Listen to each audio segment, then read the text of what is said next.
Christian Borde, que j'invite à venir prendre le micro. Christian Borde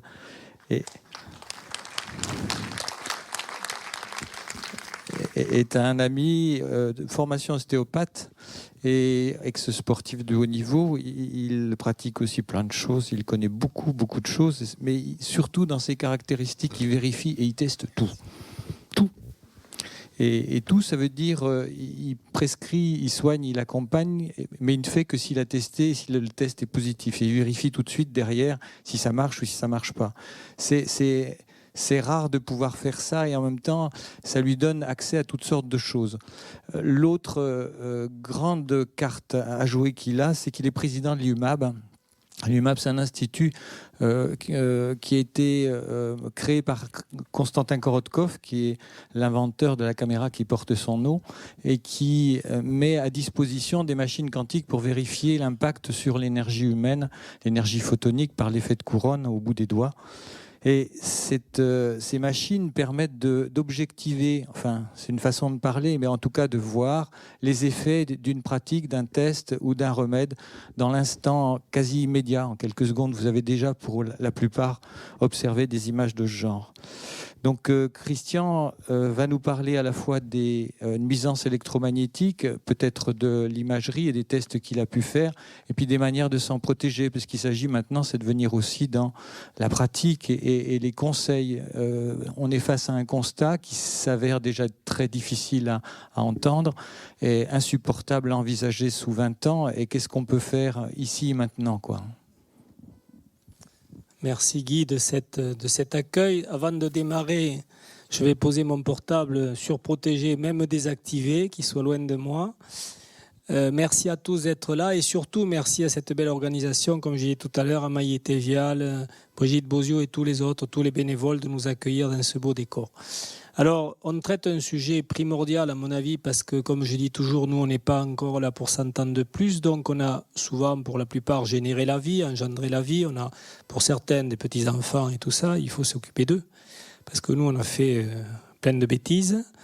Quand je dis nous, c'est voilà, ceux qui, les décideurs et tous qui ont les clés. Et nous, on est là au milieu, partiellement co-responsables, comme le dit le Dalai Lama, puisque nous sommes tous co-responsables, puisqu'on veut être joignable partout à tout instant. Donc on ne peut pas jeter toujours la pierre sur les autres. Mais on est conscient aussi que le progrès a des revers et qu'il faut surtout prendre ces revers en considération. Alors, Gérard Dieuze a parlé de tout ça admirablement et Dieu sait qu'il sait de quoi il parle parce que c'est son quotidien. Moi, aujourd'hui, pour une fois, je vais changer de casquette. Je ne vais pas vous parler d'électromagnétisme, quoique on va juste survoler un peu d'électrophotonique. Vous allez voir l'intérêt que ça peut avoir dans les cas d'autisme et autres. Mais je vais vous parler d'alimentation. Et vous allez voir que là, vous allez apprendre des choses surprenantes. Parce que tout le monde, vous savez que l'alimentation, maintenant, tous les régimes, les magazines en parlent, tout est vulgarisé, tout a été dit, tout a été pensé. Le type qui a écrit un livre sur l'alimentation aujourd'hui, il est courageux parce qu'il va falloir qu'il trouve des idées nouvelles, donc ça va devenir très très difficile. Et moi, je n'ai pas la prétention de vous apporter quelque chose de plus. Je ne suis qu'un gentil perroquet qui répète ce que des profs, des gens que j'ai pu croiser, m'ont appris. J'ai connu des grands noms de la médecine, j'ai connu des grandes personnes, belles personnes, qui ont voulu apporter à l'humanité une œuvre, un savoir. Et on va s'inspirer d'eux, si vous voulez bien. Avant que je vous les présente sous une liste précise, j'aimerais vous passer un film qui couple deux reportages. Un interview en conférence par le professeur Luc Montagnier, encore lui, c'est quand même une référence au niveau mondial. Et ensuite, un magnifique reportage sur Arte, la chaîne Arte, qui fait des choses en général très sérieuses, et qui va vraiment vous montrer le lien direct et incontournable et incontestable entre l'alimentation et les états autistiques ou assimilés. Parce que vous savez, on ne peut pas étiqueter comme ça un enfant autiste. C'est un état autistique, c'est des tendances qu'ont les jeunes maintenant, et il y en a de plus en plus, vous le verrez, vous connaissez les chiffres. Voilà. Alors je vous propose que nous demandions à Laurent, notre technicien, d'envoyer cette jolie vidéo. Alors soyez rassurés, Je prendrai la parole après, mais il y a quand même 20 minutes de film bien comme il faut, parce que c'est tellement percutant, c'est tellement scientifiquement avéré qu'il faut que vous entendiez ça. Si certains peut-être l'ont vu, c'était l'an dernier sur Arte, mais vous allez voir, c'est impressionnant comme reportage. Voilà. Donc merci Laurent pour le film et on se retrouve dans une vingtaine de minutes. Alors voici quelques applications médicales actuelles. Donc vous voyez qu'on a élargi la détection des signaux des maladies qui ne sont pas connues pour d'être d'origine infectieuse. La maladie d'Alzheimer, le Parkinson, vous voyez beaucoup de maladies neurodégénératives, la sclérose en plaques, la polyarthrite rhumatoïde, certains cancers, même des maladies cardiovasculaires, les AVC par exemple. Je vais vous montrer simplement une illustration de ceci dans l'autisme, puisqu'il y a un mur de silence pour nier qu'il y a des facteurs organiques dans l'autisme, n'est-ce pas? L'autisme est considéré qu'une maladie purement, même pas une maladie, un handicap psychologique lié à la mère surtout. C'est totalement insuffisant. Je ne dis pas que ces facteurs n'existent pas, mais les facteurs biologiques sont quand même sont très solides, du fait même que si on élimine ces facteurs biologiques, on améliore beaucoup la condition de l'enfant autiste. L'autisme est une maladie curable et non pas absolument inévitable et catastrophique pour l'enfant et les parents. Alors, ce que nous avons trouvé, et nous ne sommes pas les seuls, c'est qu'il y a effectivement un changement de la flore microbienne, probablement au niveau intestinal d'abord, qui va aller jusqu'au cerveau du fait que les barrières naturelles sont rompues, la barrière de la muqueuse intestinale et aussi la barrière hémato-encéphalique. Alors il faut bien voir que l'autisme est une épidémie à l'heure actuelle qui a une croissance quasi exponentielle. Ça, ce sont des courbes dans les États américains, mais on les trouve aussi en Europe. Mais de toute façon, l'augmentation est incroyable. Dans ce cas-là, en plus, on a vu que du 1992 au 2003, on est passé de 15 000 à 163 000 cas. Ça, c'est l'incidence réelle qui a augmenté en 10 ans de 10 fois aux États-Unis. Et cette fois-là, c'est vraiment c'est le diagnostic très précis qu'on a fait. En plus, on voit bien que l'augmentation, c'est à peu près la même aux États-Unis et en Angleterre. Ce qui fait penser que c'est une augmentation réelle. Et comme vous savez, sur Lancet, Grandjean et Landrigan, un pédiatre et un épidémiologiste, on parlait d'une silent pandemic, d'une pandémie silencieuse d'autisme liée au fait qu'il y a des pesticides un peu partout et surtout qu'il n'y a pas de règlement. Oui, on me dit qu'il y a aussi les champs électromagnétiques. C'est un peu plus difficile à démontrer, mais il y a une étude de Nature qui a démontré que les synapses glutamatergiques, c'est-à-dire les synapses qui activent les enfants, sont très poussées à grandir si les rats sont exposés dans la phase de la grossesse. Donc c'est pour ça que l'environnement, il faut le concevoir comme un flux d'informations continuelles. Il y a des champs électromagnétiques, ça c'est sûr. Il y a des molécules dangereuses comme les dioxines, les pesticides dans les chaînes alimentaires. Il y a les virus qui sont changés et tout ça, comme le professeur Montagnier nous a bien rappelé. Tout ça a comme target le cible.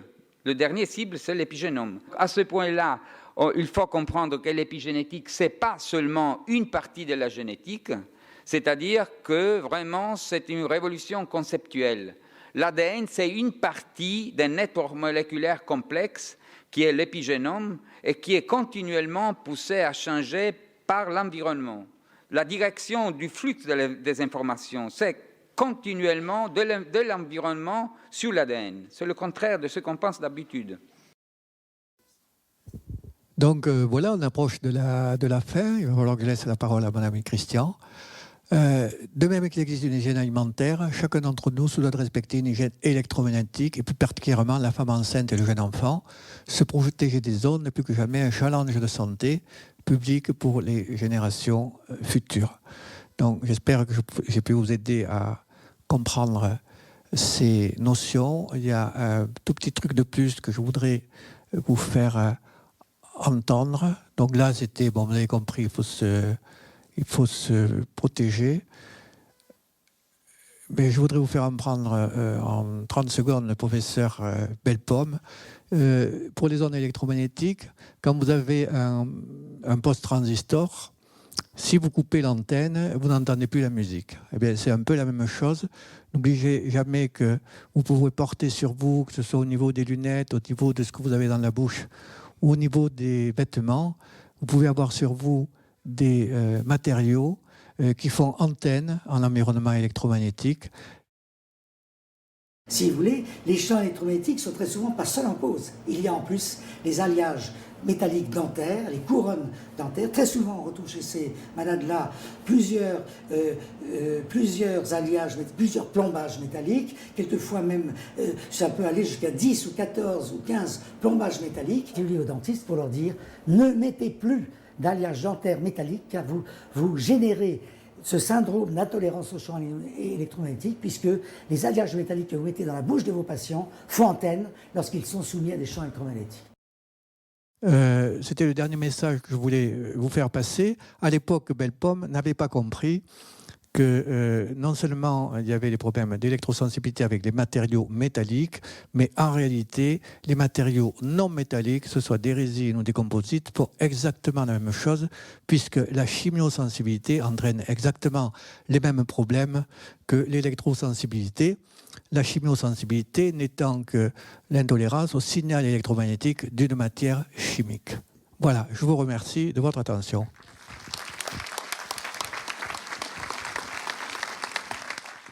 Alors on a un temps pour les questions qui va servir d'articulation avec la deuxième partie de l'intervention de cet après-midi par Christian Borde. Gérard, j'aimerais bien revenir sur l'aspect psychosomatique des barrières. Tu as parlé de deux thèmes. Tu as dit que c'était une manière de renvoyer les patients. Mais moi, je travaille beaucoup sur l'aspect psychosomatique. Et il y a une étude dans l'armée israélienne qui m'a particulièrement intéressé par rapport à la barrière hémato-encéphalique. C'est que quand les soldats prenaient un médicament en particulier en période d'entraînement, il n'y avait pas passage de la barrière hémato-encéphalique. Et le même médicament pris par les mêmes soldats envoyés sur le front, il y avait passage du médicament avec toute une symptomatologie d'intoxication. Donc là, on peut parler d'un effet psychosomatique puisqu'il y a un stress et on sait aujourd'hui que le stress ouvre la barrière hématoméningique ou encéphalique et permet à des substances de rentrer. Je suis tout à fait d'accord avec toi, mais je crois que je n'ai jamais dit le contraire. Évidemment, je m'exprime sur des choses très, très particulières, mais au sens large, tu as complètement raison. De toute façon, tu sais, quand je fais des formations tous les mois, à mon cabinet, je reçois des médecins, des ostéopathes, des dentistes et tout. À un moment donné, il y a un test que je fais en permanence. Christian peut te le confirmer, il l'a pu. Je mets une femme, par exemple, contre le mur et je lui dis, madame, il y a bien un homme dans votre vie qui vous a menti, qui vous a trahi, qui vous a volé, etc. Et tout. Elle réfléchit un peu, elle me dit oui. Je dis, comment il s'appelle? Jacques. Montez les bras. Et on assiste à des blocages, c'est-à-dire on pourrait les soulever. Alors que si leur dit « pensez à l'homme que vous aimez aujourd'hui », elles sont complètement débloquées. Donc en fait, si tu veux, je pense que tout ça, c'est une sorte d'auto-information que l'on s'envoie. Tu sais, on a les ondes alpha, les ondes, etc. et tout. On s'envoie une sorte d'auto-information qui va créer une détente. Voilà. Donc je pense que tu as raison, les soldats qui sont sur le front prennent un médicament et sur le front, ils sont en état de stress. Et ce stress entraîne des problèmes de santé et probablement ouvre la barrière hémato-encéphalique. Je ne le savais pas, mais je comprends tout à fait que ce soit possible. Alors, pour aller un peu plus loin, je dirais que ce qui m'intéresse, ce qui m'a beaucoup intéressé dans ton exposé sur la notion de barrière, c'est qu'aujourd'hui, c'est un des plus gros conflits dans l'éducation. Les enfants ont de plus en plus difficile à recevoir des limites. Il n'y a qu'à voir le nombre d'heures qui passent sur les appareils électroniques, etc. Et donc, on a un réel problème de barrière et de limites dans l'éducation, mais aussi au niveau de la justice, à tous les niveaux dans la société. Tout à fait. Et je pense que ça vaudrait la peine ou le plaisir d'investiguer un petit peu ce lien entre les barrières extérieures, les limites qu'on met, parce qu'il y a les pathologies où les barrières sont trop ouvertes et les pathologies, les barrières sont trop fermées, comme le diabète par exemple. C'est une fermeture des récepteurs, donc les portes sont fermées. Soit parce que l'insuline Tout à n'arrive fait, plus. puisqu'on essaie de trouver des médicaments maintenant justement Pour ouvrir les barrières, pour laisser passer des médicaments pour apporter des solutions thérapeutiques. Donc on a deux oui, sortes de tout à maladies, fait, tout des à barrières fait. trop ouvertes, Tout des à barrières fait, trop tout à fermées. fait, tout La à fait. permissivité et l'autoritarisme. Tout à fait. Mais tout cela ne m'appartient plus. Maintenant, c'est au monde de la recherche, normalement, d'essayer. Mais tu as tout à fait raison.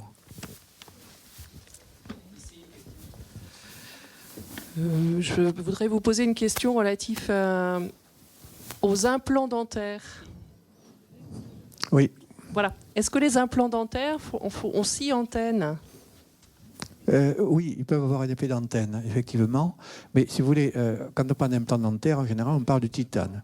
Or, l'effet d'antenne dépend en réalité de l'alliage. C'est pas parce qu'un matériau est métallique qu'il a un effet d'antenne. C'est-à-dire, ça dépend de la qualité de l'alliage. De la même façon, vous pouvez avoir une bague en or qui aura un effet d'antenne qui va vous foutre dans un état catastrophique. Et de la même façon, vous pouvez avoir une autre bague en or selon l'alliage. Qui va vous nuire et une autre qui ne va pas vous nuire. Ça dépend de l'alliage. Et les implants dentaires sont souvent des alliages, c'est du titane plus du vanadium, du titane plus de l'aluminium, du titane plus du manganèse. Et donc ça dépend. Et il faut tester en fait l'implant avant de le poser. De la même façon, évidemment, qu'il faut tester après ce qu'on appelle la suprastructure, c'est-à-dire la dent qu'on va mettre sur l'implant. Mais il faut le tester. La seule réponse, c'est le test. Et tester n'est pas toujours facile. Oui. Je permettrai d'ajouter une petite chose. Au 1er janvier 2017, la réglementation européenne va contraindre les entreprises à limiter pour leurs salariés les champs et ondes électromagnétiques. Alors, ça va s'appliquer au 1er janvier 2017. Alors, quid du citoyen lambda qui, lui, va pouvoir tranquillement mourir dans sa maison et dans la rue?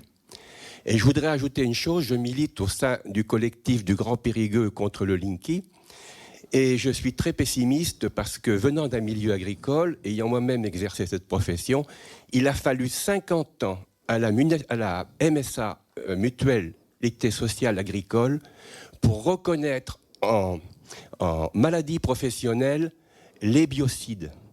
50 ans, malgré les dizaines d'enquêtes, de statistiques qui avaient été faites. Donc je suis assez pessimiste concernant la suite des champs et ondes électromagnétiques. Merci.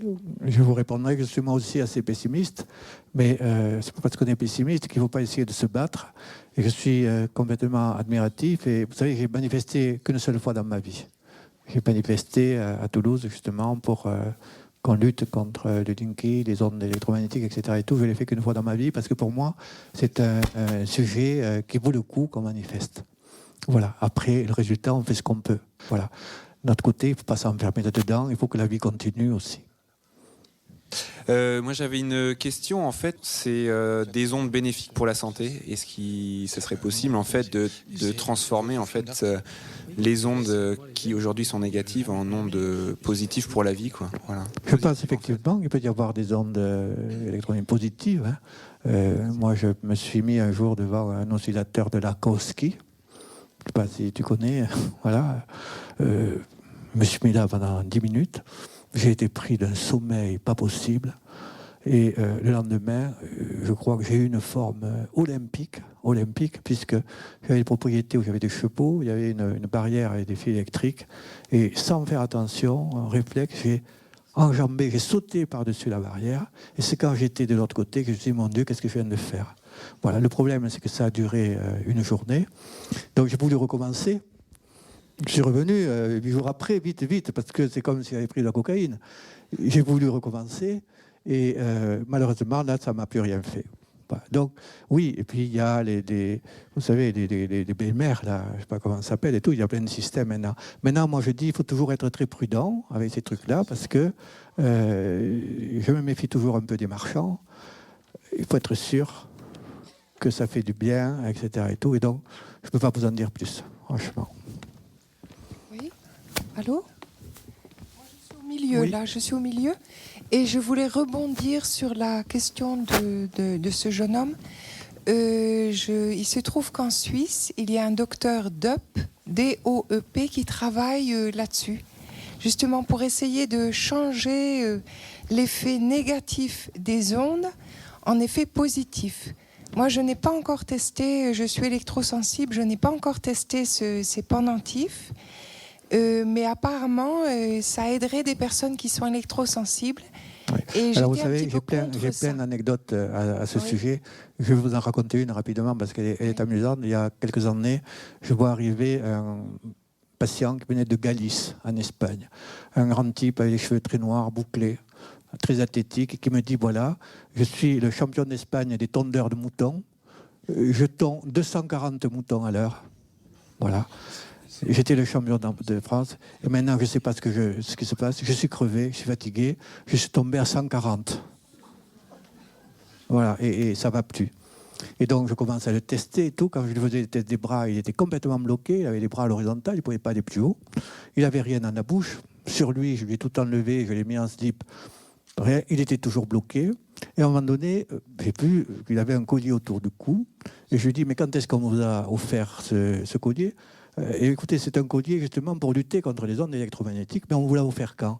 On me l'a offert le jour où j'ai gagné le concours d'Espagne des tondeurs de moutons. Je lui ai enlevé ce collier, tout de suite il a été débloqué. Donc ça, je le vois tous les jours. Voilà.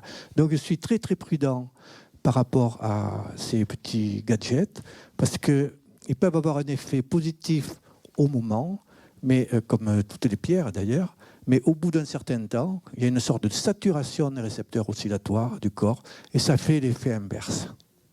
Voilà. Et à partir de là, par exemple, on ne peut être que prudent. Voilà. Je ne dis pas que ça ne marche pas, mais il faut le juger dans le temps. Encore une fois, c'est l'addition des doses qui compte. Vous voyez, et la réaction de votre corps. Oui, oui, oui, tout à fait. Voilà. Oui. Mais si vous êtes électrosensible, la première des choses à faire, encore une fois, c'est de faire vérifier l'effet électromagnétique de ce que vous avez dans la bouche. Parce que là, on est dans des choses concrètes. Merci. Oui. Moi, j'aurais une petite question simple. Vous parliez tout à l'heure de protection naturelle contre les métaux lourds, contre les pesticides, contre les éléments un petit peu nocifs au corps humain. Ces éléments-là, aujourd'hui, on le sait tous, sont présents dans l'eau de réseau, l'eau potable. Et pendant quelle durée estimez-vous cette barrière de protection efficace à 100% pour l'être humain, adulte ou enfant ? C'est-à-dire, vous parlez de quelle barrière ? De la barrière hémato-encéphalique ? Je n'ai pas compris votre question, pardon. Vous parliez tout à l'heure de protection naturelle contre les éléments métaux lourds ou ETM, éléments de traces métalliques. La barrière hémato-encéphalique, effectivement, à partir du moment où elle est bien fermée, évite l'entrée des toxines dans le cerveau.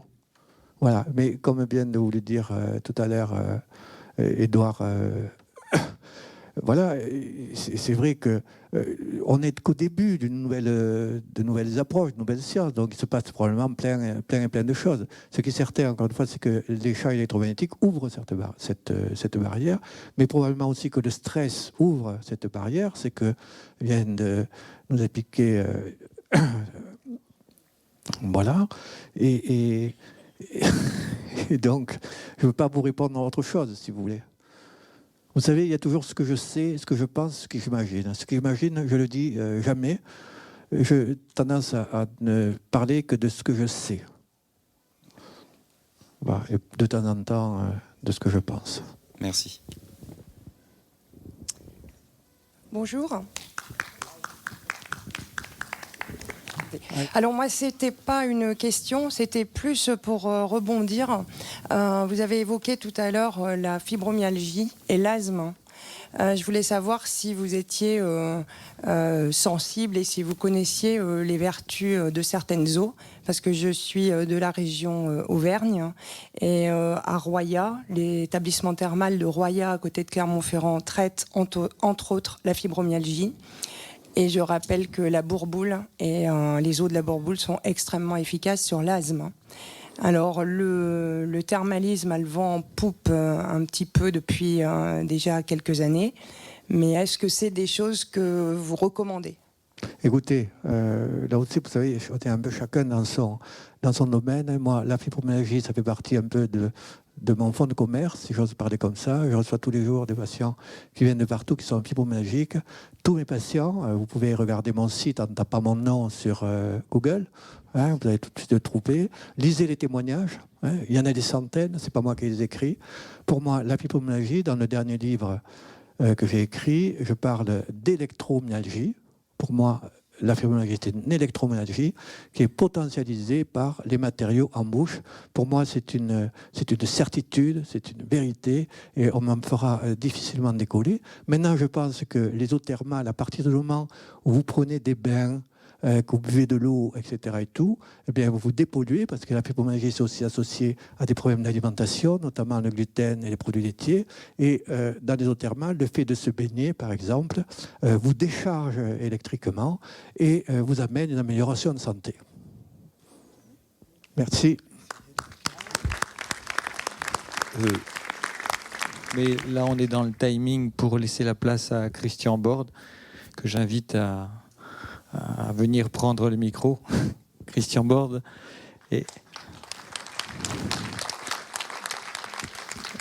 est un ami de formation ostéopathe et ex-sportif de haut niveau. Il pratique aussi plein de choses, il connaît beaucoup de choses, mais surtout dans ses caractéristiques, il vérifie et il teste tout.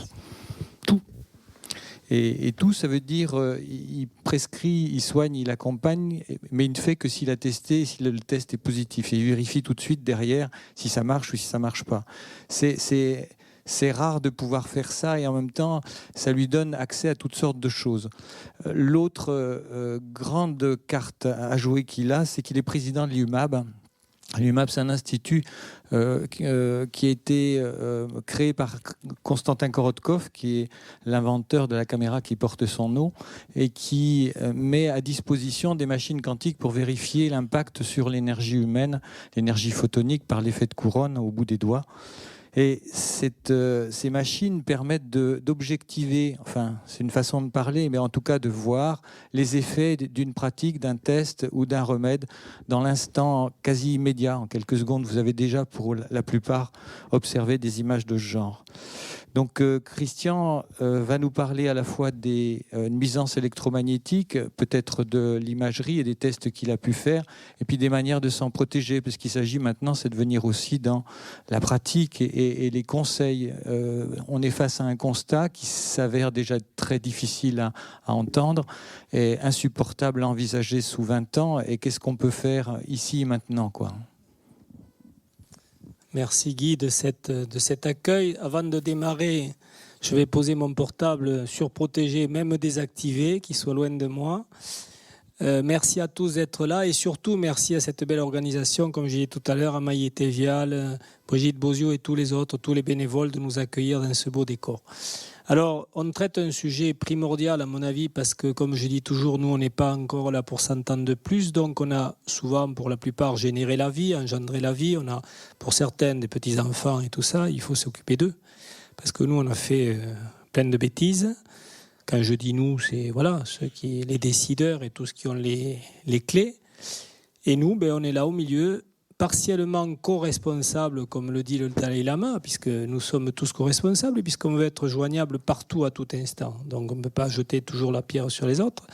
Mais on est conscient aussi que le progrès a des revers, et qu'il faut surtout prendre ces revers en considération. Alors, Gérard Dieuze a parlé de tout ça admirablement, et Dieu sait qu'il sait de quoi il parle, parce que c'est son quotidien. Moi, aujourd'hui, pour une fois, je vais changer de casquette. Je ne vais pas vous parler d'électromagnétisme, quoique on va juste survoler un peu d'électrophotonique. Vous allez voir l'intérêt que ça peut avoir dans les cas d'autisme et autres. Mais je vais vous parler d'alimentation. Et vous allez voir que là, vous allez apprendre des choses surprenantes. Parce que tout le monde, vous savez que l'alimentation, maintenant, tous les régimes, les magazines en parlent, tout est vulgarisé, tout a été dit, tout a été pensé. Le type qui a écrit un livre sur l'alimentation aujourd'hui, il est courageux, parce qu'il va falloir qu'il trouve des idées nouvelles, donc ça va devenir très très difficile. Et moi, je n'ai pas la prétention de vous apporter quelque chose de plus. Je ne suis qu'un gentil perroquet qui répète ce que des profs, des gens que j'ai pu croiser, m'ont appris. J'ai connu des grands noms de la médecine, j'ai connu des grandes personnes, belles personnes, qui ont voulu apporter à l'humanité une œuvre, un savoir. Et on va s'inspirer d'eux, si vous voulez bien, avant que je vous les présente sous une liste précise.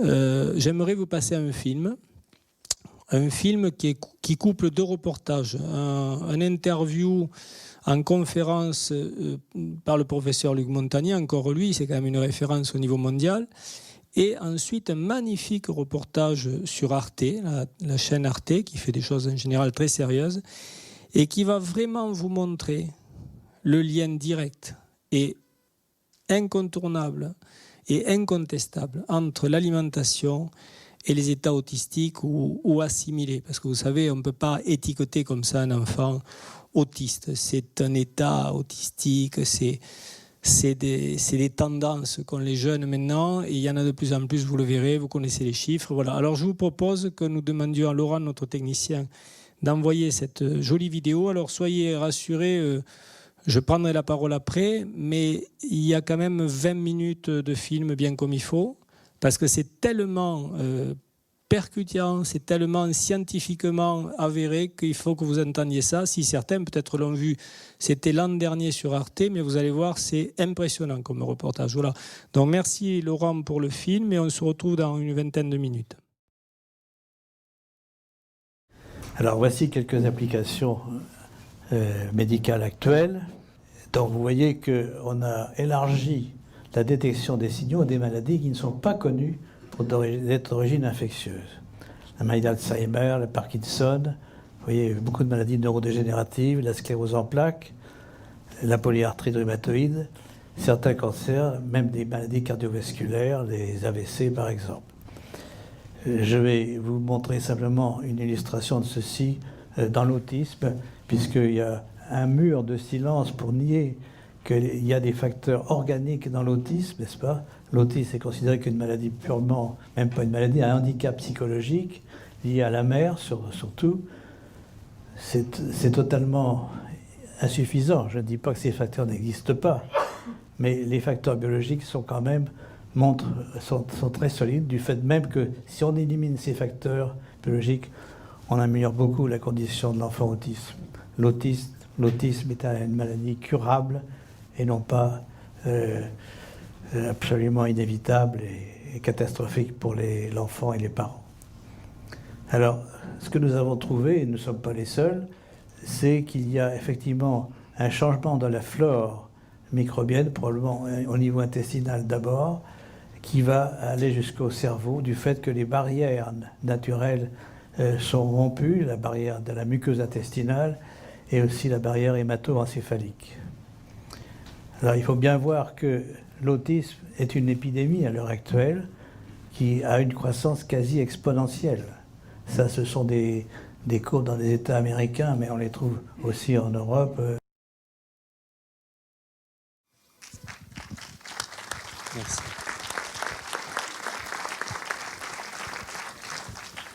Alors, je pense que ça valait le détour quand même. J'ai plus grand-chose à dire maintenant.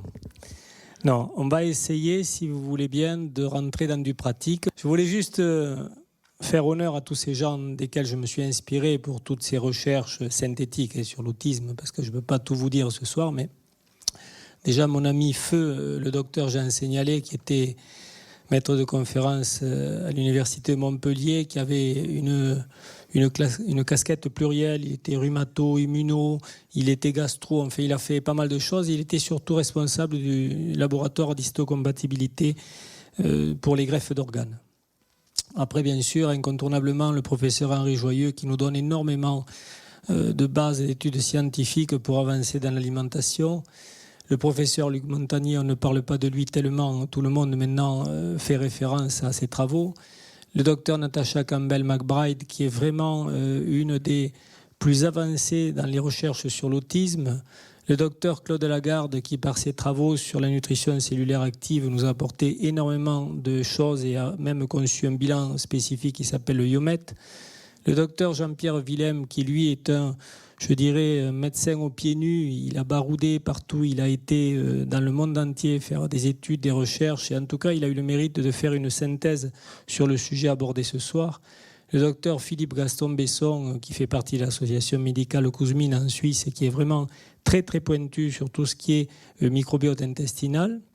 le docteur Monique Béja, qui est présidente actuelle de l'association Kouzmine France et qui est vraiment quelqu'un qui également nous fait une synthèse superbe là-dessus.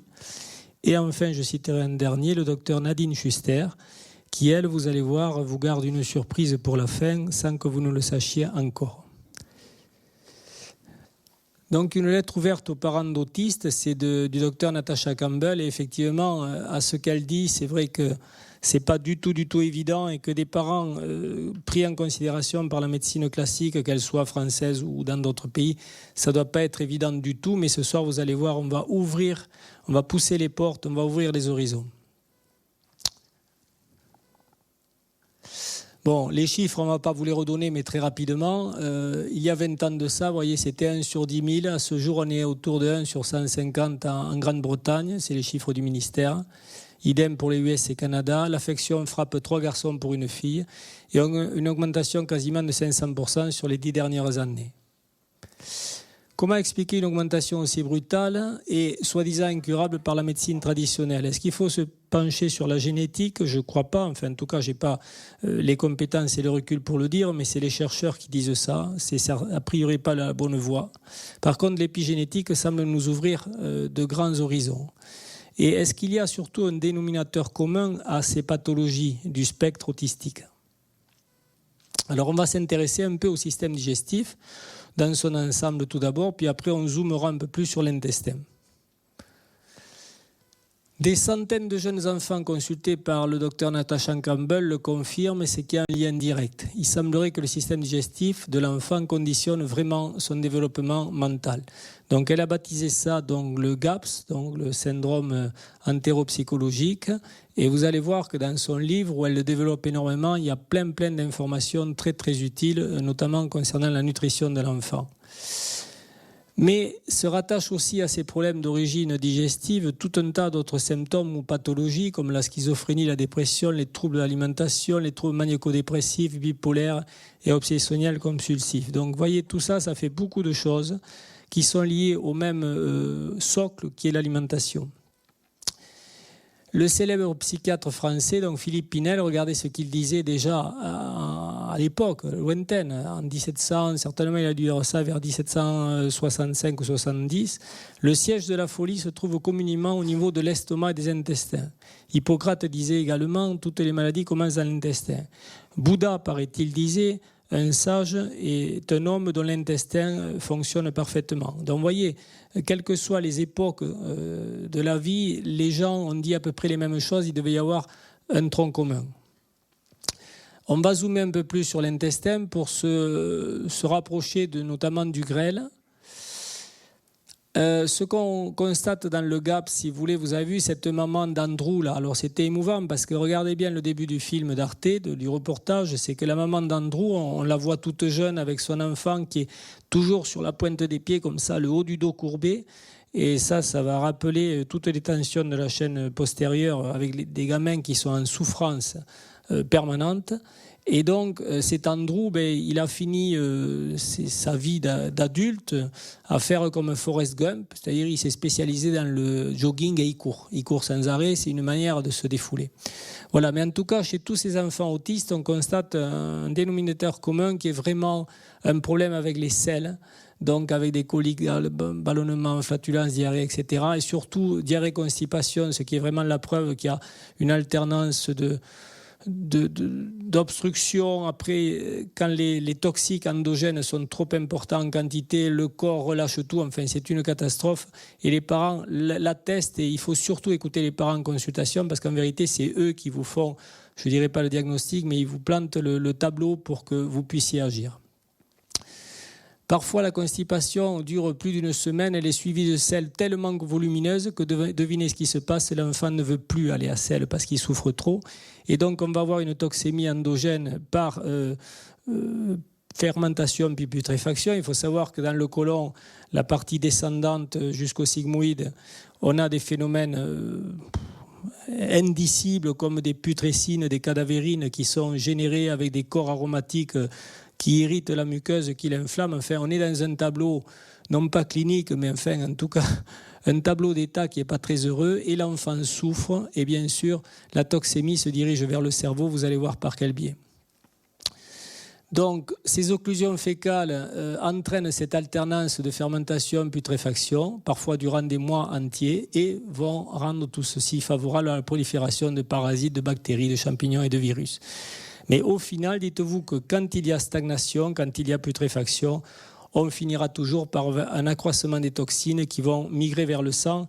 La veine porte hépatique n'étant plus du tout apte à filtrer en permanence cet excès toxinique, parce qu'il faut savoir quand même que le foie revêt pas loin de 4000 fonctions biochimiques à son actif, et vous comprenez bien que quand il y a une supertoxémie comme celle-là, le corps est débordé dans ses fonctions d'élimination, ce qui est normal. Donc, il apparaît souvent ce GAP, ce syndrome entéropsychologique, donc au moment du sevrage, lorsqu'on bascule du lait maternel vers des laits maternisés inadéquats souvent. Il faut savoir que la majorité des enfants, si vous voulez, des enfants dans ce cadre-là, vont privilégier les aliments riches en sucre. Et ça, c'est pas de chance parce qu'ils vont préférer tout ce qui est céréales, chips, frites, etc., toute la liste des choses qui sont pas très bonnes pour la santé. Et ils vont abandonner au contraire les aliments bénéfiques. Ils refusent tout ce qui est légumes, fruits, etc. Et ce qu'on a observé, enfin moi en tout cas, j'ai eu récemment une jeune autiste qui est venue de New York me consulter lors d'un passage en France, et je vous raconterai l'histoire tout à l'heure si j'y pense parce que j'ai tellement de choses à dire, je vais essayer de garder le fil. On a eu des résultats très surprenants, vous verrez comment.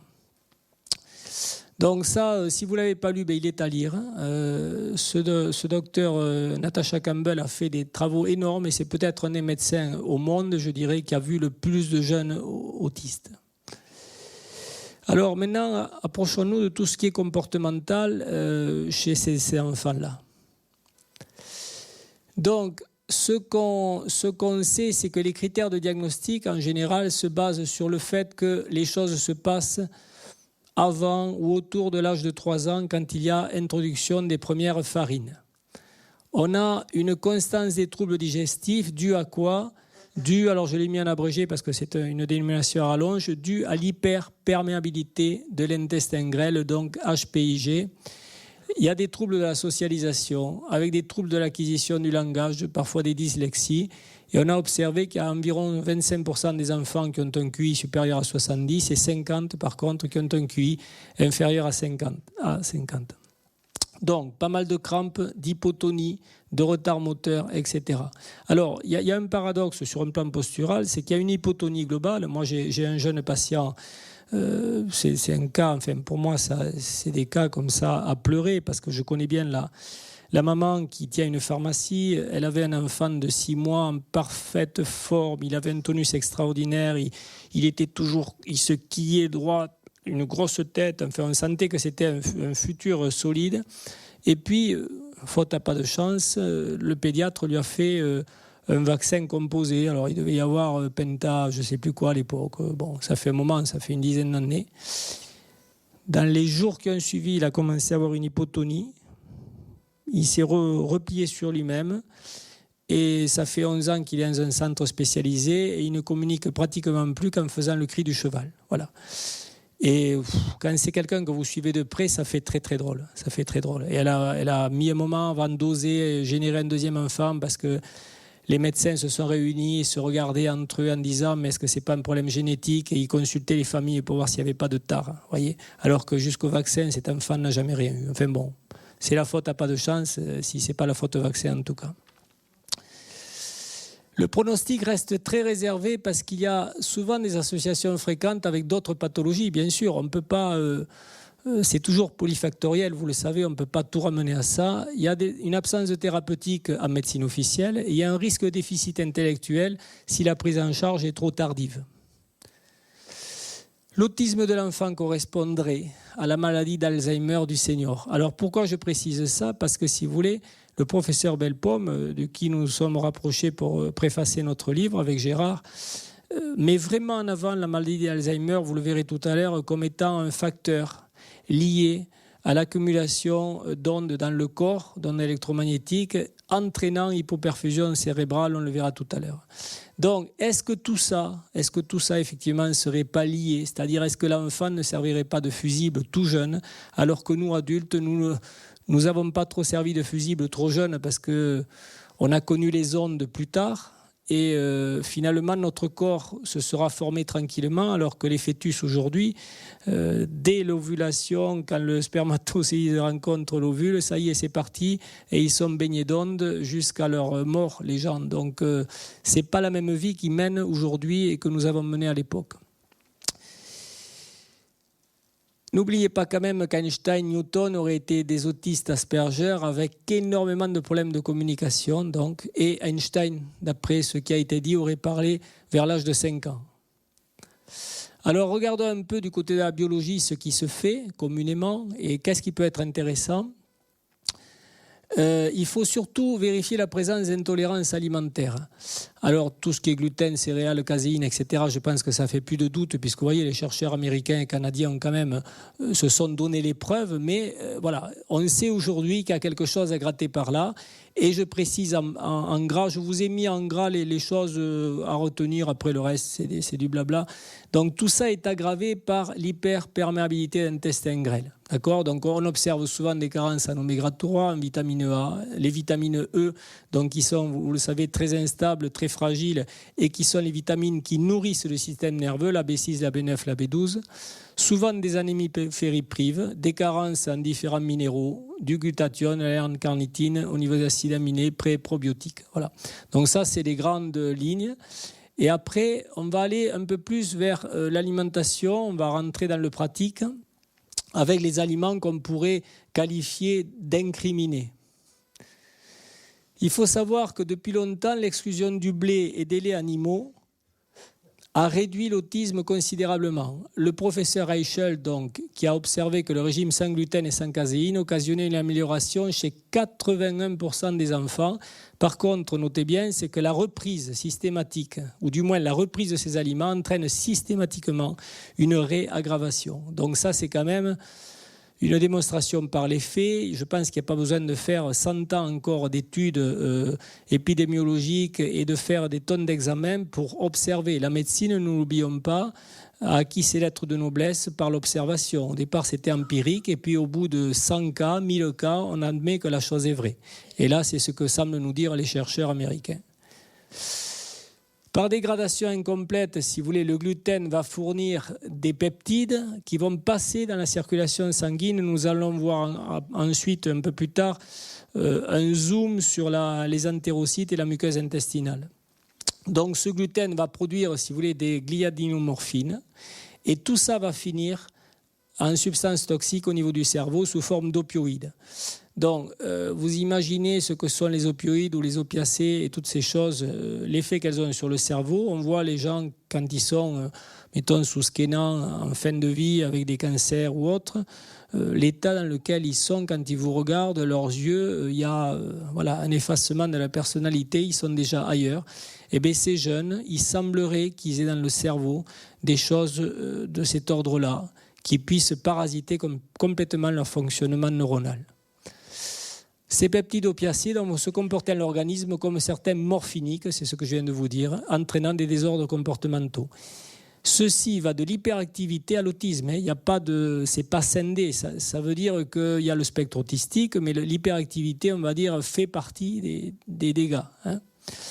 Il y a des troubles de la personnalité, absence de langage, etc.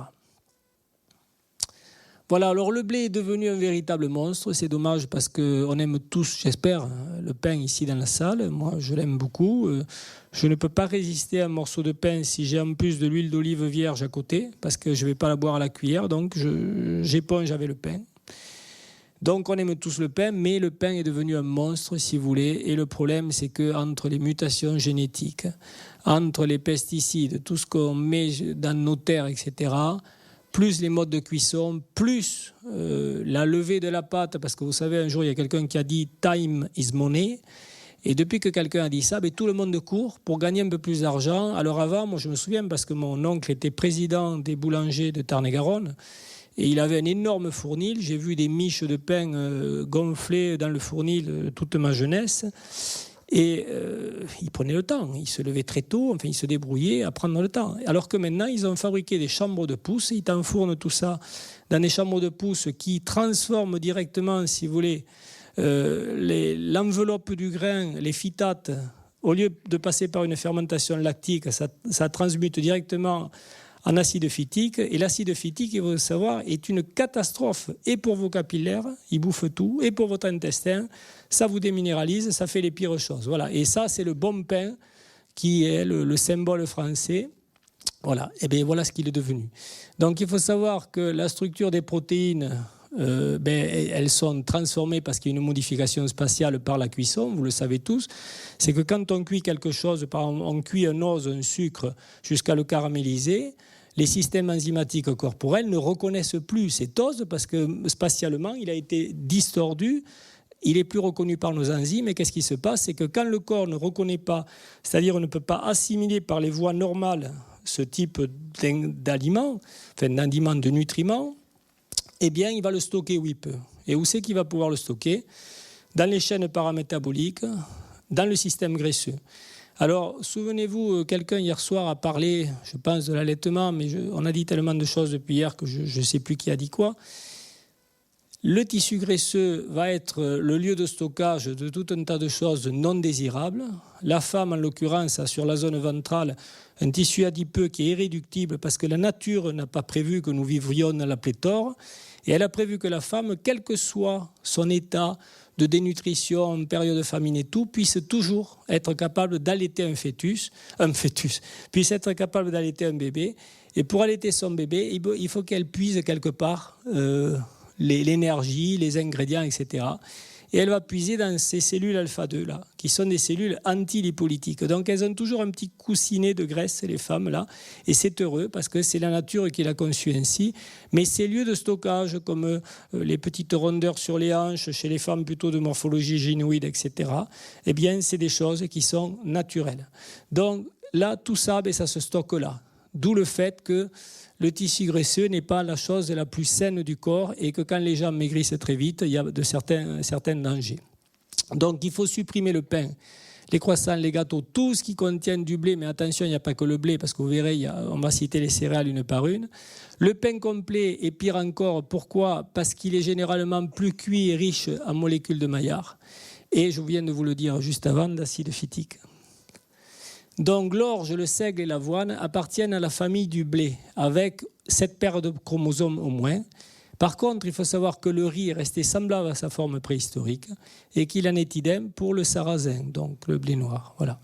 Donc retenez la leçon, c'est que là, en somme, riz et sarrasin, il y a zéro souci.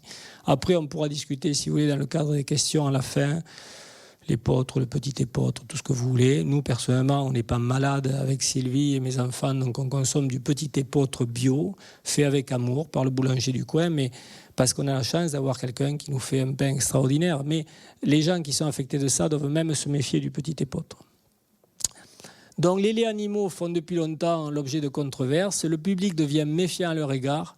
Et il faut savoir qu'à contrario, le blé et le lait règnent en maître et dans l'Occident et dans le monde entier petit à petit, parce que nous qui avons eu la chance de visiter des contrées éloignées, comme le fin fond de l'Himalaya, le fin fond du Pérou, de l'Équateur, jusqu'au bout du Chili, au fin fond des villages abandonnés, au fin fond du Chili, du désert Atacama, vous avez partout du blé, du lait, des produits laitiers.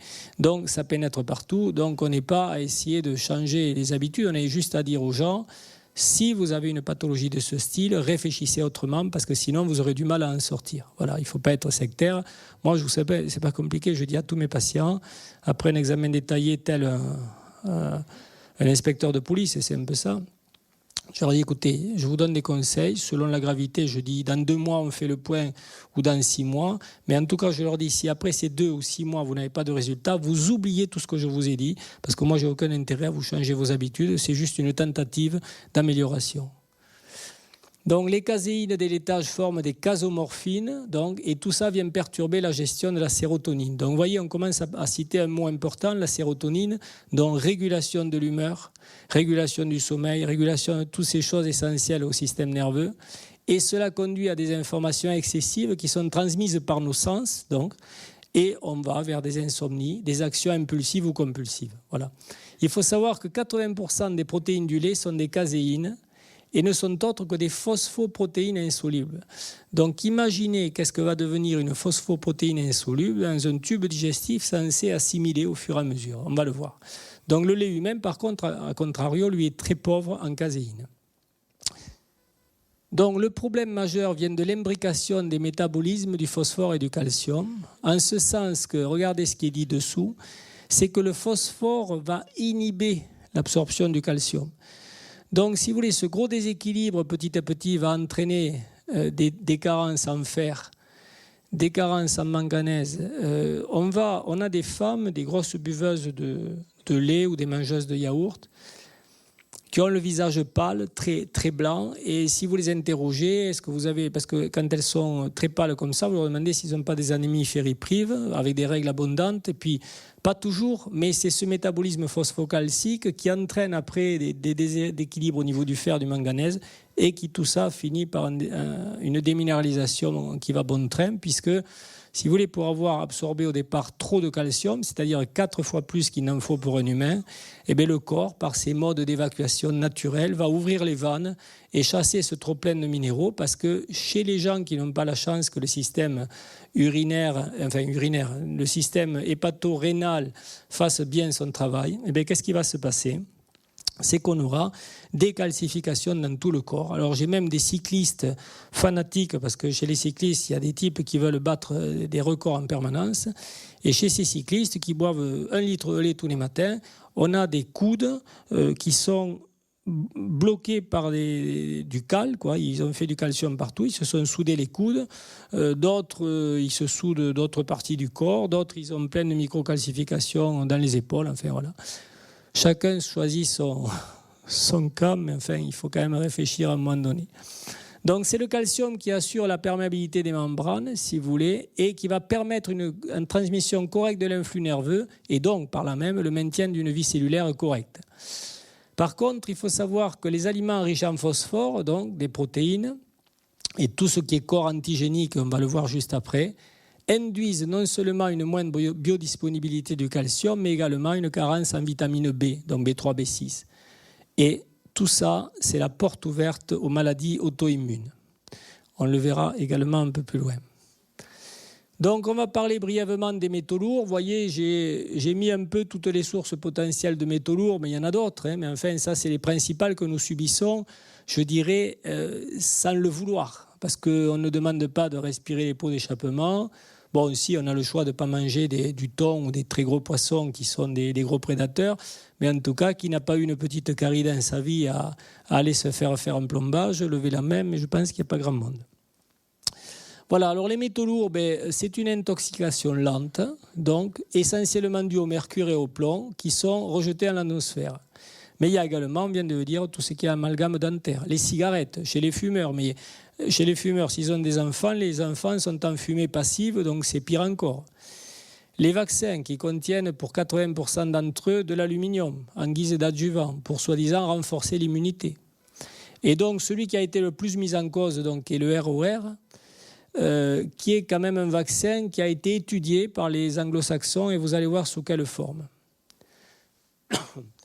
C'est-à-dire que ce qui est arrivé là aux jeunes dont je vous parlais tout à l'heure, je pense qu'on lui a fait un vaccin trop tôt. Ce même vaccin, peut-être 1 an après, n'aurait pas eu cet impact, mais son système immunitaire étant immature, voilà, il y a eu des réactions phénoménales, quoi. Donc, la maman, il ne faut jamais l'oublier, mesdames et mesdemoiselles, s'il y a des demoiselles, c'est qu'elle prête son immunité pendant au moins 6 mois quand elle allait. D'où le dommage que je vois chez les jeunes femmes quand j'en prends ou j'entends qu'elles n'ont pas allaité, qu'elles sont passées directement au lait maternisé. Il faut savoir que le docteur Wakefield, donc, qui est un gastro au départ, à Londres, s'est rendu compte des symptômes autistiques qui sont apparus juste après les vaccinations ROR. Alors, cette approche a été controversée à travers différents pays parce que peut-être il y a eu un forcing pour qu'elle soit controversée, mais ça m'est complètement égal. Moi, je suis loin de tout ça. J'essaie de résoudre des cas et j'enquête et je demande est-ce que votre enfant a été vacciné, quand, comment, quand est-ce que sont apparus les troubles autistiques et tout le reste. Donc ce médecin a mis en évidence une inflammation des ganglions lymphatiques de la paroi intestinale et il parle même d'entérocolite autistique. Donc vous voyez, s'il a baptisé ça ainsi, c'est qu'il y a quand même, je pense, une base réelle dessous. Donc les métaux lourds s'accumulent et finissent par avoir une action inhibitrice. Et alors, ces enzymes qui étaient destinées à la dégradation complète des protéines ne sont plus actives, suffisamment du moins, et ne jouent plus leur rôle. Alors, toujours lié aux métaux lourds, le sujet n'arrive plus à transformer, à métaboliser les graisses animales, les lipides industriels, les graisses saturées, même en acides gras essentiels comme les oméga 3. C'est-à-dire tout ce qui est lipidique va devenir quasi indigérable et on va le voir dans les sels qui vont avoir un aspect tout à fait particulier. Donc les acides gras essentiels, il faut savoir qu'ils sont responsables de la fluidité membranaire puisque nos membranes cellulaires sont formées de phospholipides précieux à notre santé, à notre équilibre. Et que tout notre système immunitaire va également reposer là-dessus, puisque quand il y a des processus de fatigue, d'inflammation, en prenant des acides gras polyinsaturés, des acides gras essentiels de qualité, on remonte la pente chez les patients très très vite. Mais tout ça est impliqué également dans les fonctions neuronales et cognitives. On peut parler d'empoisonnement chronique, je pense que c'est le mot. Et quand on parlait tout à l'heure de la barrière hématoméningée, vous voyez là, on est carrément au niveau de la barrière intestinale qu'on va zoomer de près. Mais quand ces peptides des céréales à gluten ou du lait de vache ne sont pas complètement dégradés, comme je l'ai dit tout à l'heure, eh bien, elles vont franchir cette paroi intestinale. Pourquoi ? Parce qu'aujourd'hui, en 2016, la majorité des humains, en tout cas dans nos pays civilisés et industrialisés, ont un intestin qui est à peu près comme une passoire. Alors bien sûr, comme le disait Gérard Dieuze juste avant, c'est qu'un peptide antigénique qui va ébranler le système immunitaire et voire déclencher une maladie auto-immune, si on a une perméabilité correcte à l'intestin grêle qui ne laisse passer que ce qui est désirable, on n'aura pas tous ces soucis. Ces protéines non dégradées irritent la paroi de l'intestin et écartent les cellules intestinales, donc laissant un plus grand passage. C'est le phénomène des jonctions serrées, tout le monde connaît ça. C'est-à-dire que normalement, les jonctions sont serrées et ne laissent passer que les ingrédients prévus à cet effet. Mais là, sous le fait de cet éclatement, si vous voulez, des jonctions serrées, on va avoir des passages de tout un tas de débris bactériens, de toxines, de micro-organismes, des gluten qui vont passer dans la circulation sanguine. Et regardez donc le système immunitaire dessous. Il va y avoir des réponses des immunoglobulines IgG et IgA. Et on va avoir le début d'un processus auto-immune qui va se mettre en place parce que le corps est une machine parfaite. On a juste oublié de nous donner le mode d'emploi à la naissance. Voilà. Et ça, c'est grand dommage parce qu'au lieu de nous passer des idioties à la télé, il ferait mieux de passer 1 heure par jour des émissions comme Mythes et réalité ce soir, demain, tout ce qui est dit ici. Déjà, on le dirait à la télé, il y aurait 1000 fois moins de malades parce que les gens apprendraient à se nourrir correctement. Donc tout ça dérive vers des... Oui, c'est... Je veux dire, c'est tellement une évidence pour moi, je vous le dis parce que ça sous-tend ma pratique depuis plus que 30 ans. Ça fait 35 ans que je m'intéresse à la nutrition.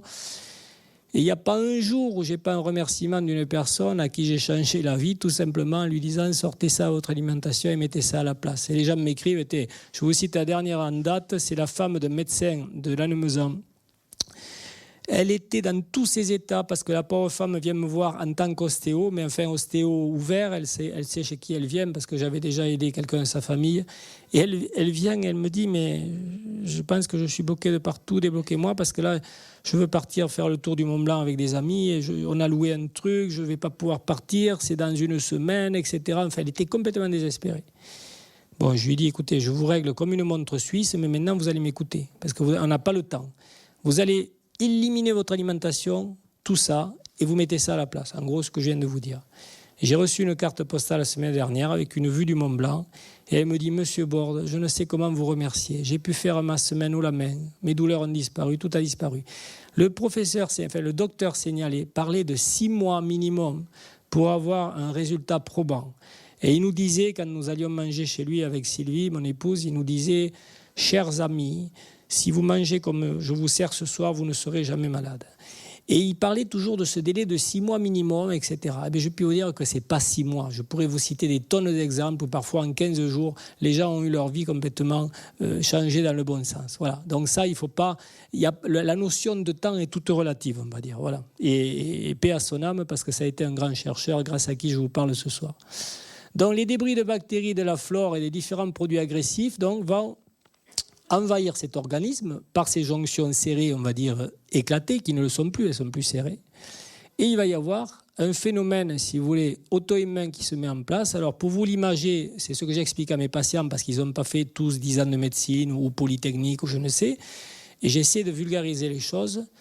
Le processus auto-immun, c'est une armée qui est là, aux aguets permanents. La moindre chose anormale, elle doit être éliminée.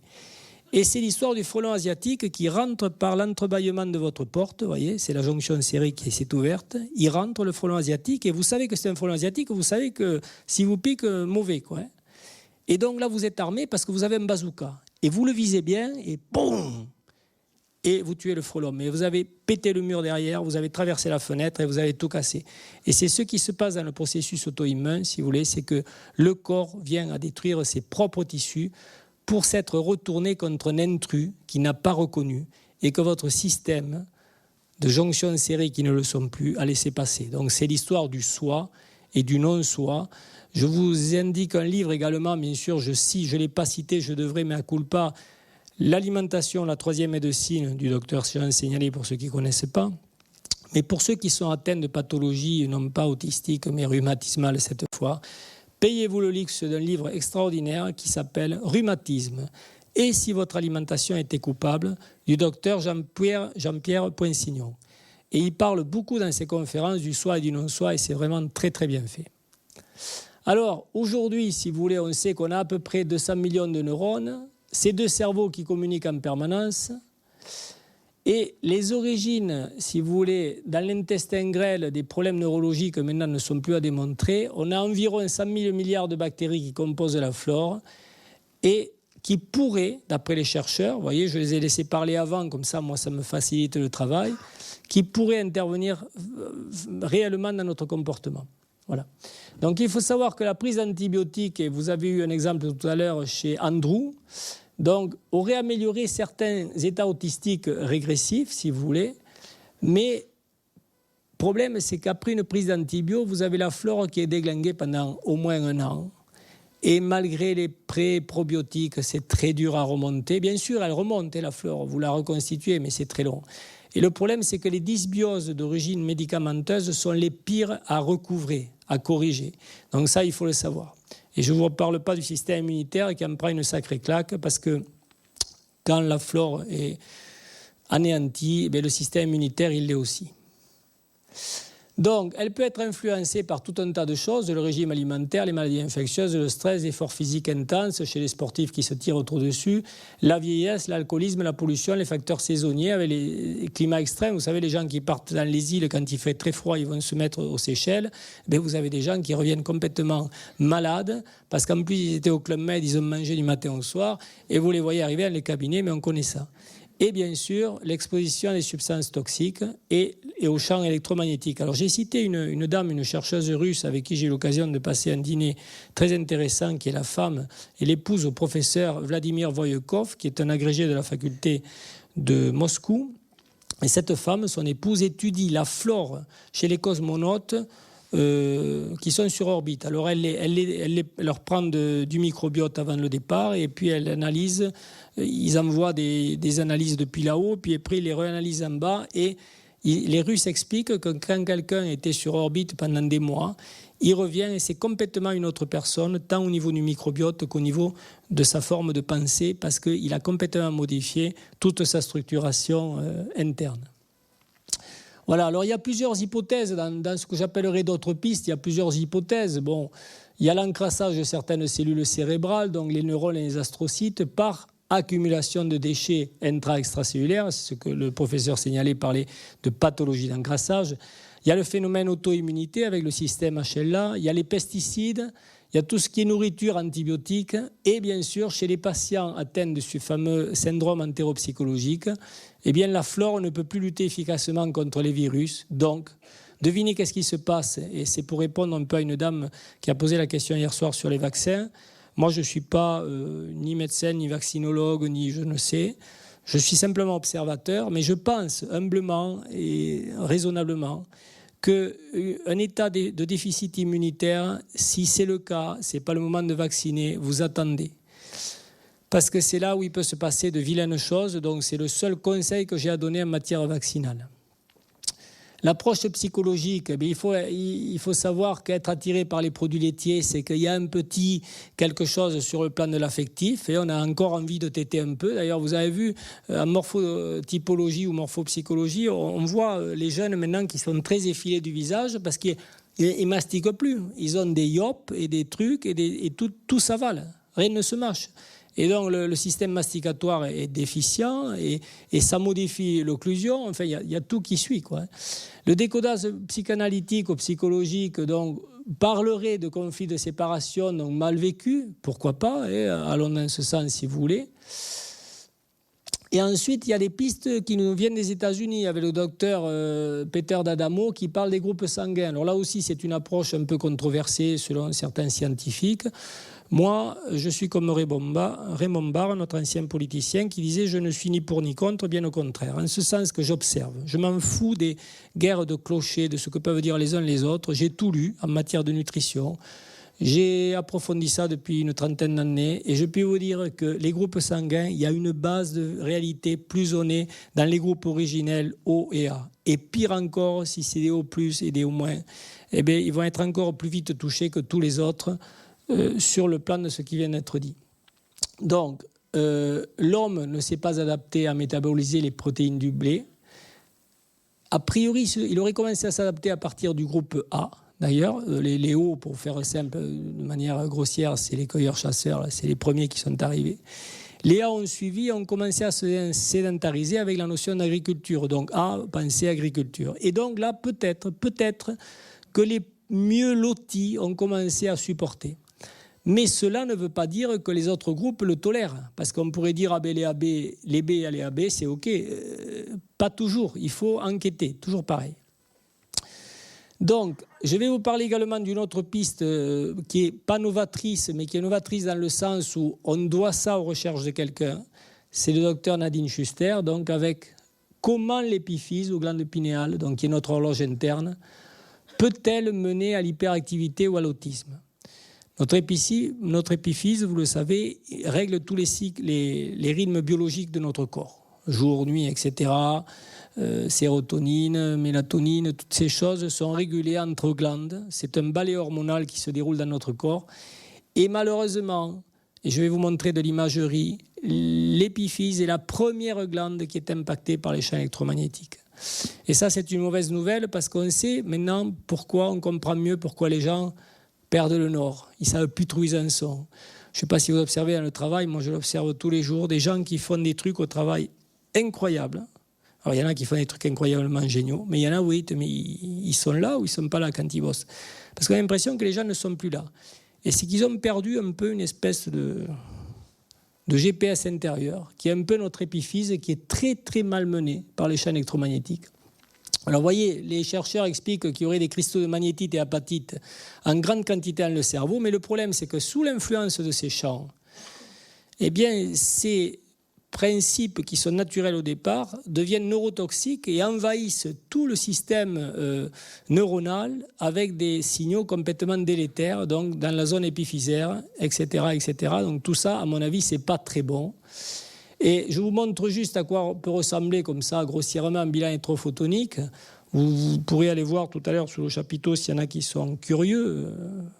Mais voilà comment ça se matérialise. Là, c'est le champ donc, de l'émission qui se fait autour du corps, des électrons et des photons. Il faut savoir que par la simple application des doigts dans un appareil, par les mathématiques non linéaires et l'arithmétique, on arrive à transposer ça sur le corps entier. On doit ça à une trentaine d'années de travaux de professeurs à Polytechnique en Russie. Il faut savoir que ce système est agréé ministère de la Santé en Russie, Biélorussie, a été utilisé pour les athlètes russes aux Jeux Olympiques. Enfin, c'est un système qui s'est complètement démocratisé et qui actuellement est présent dans environ une cinquantaine de pays dans le monde.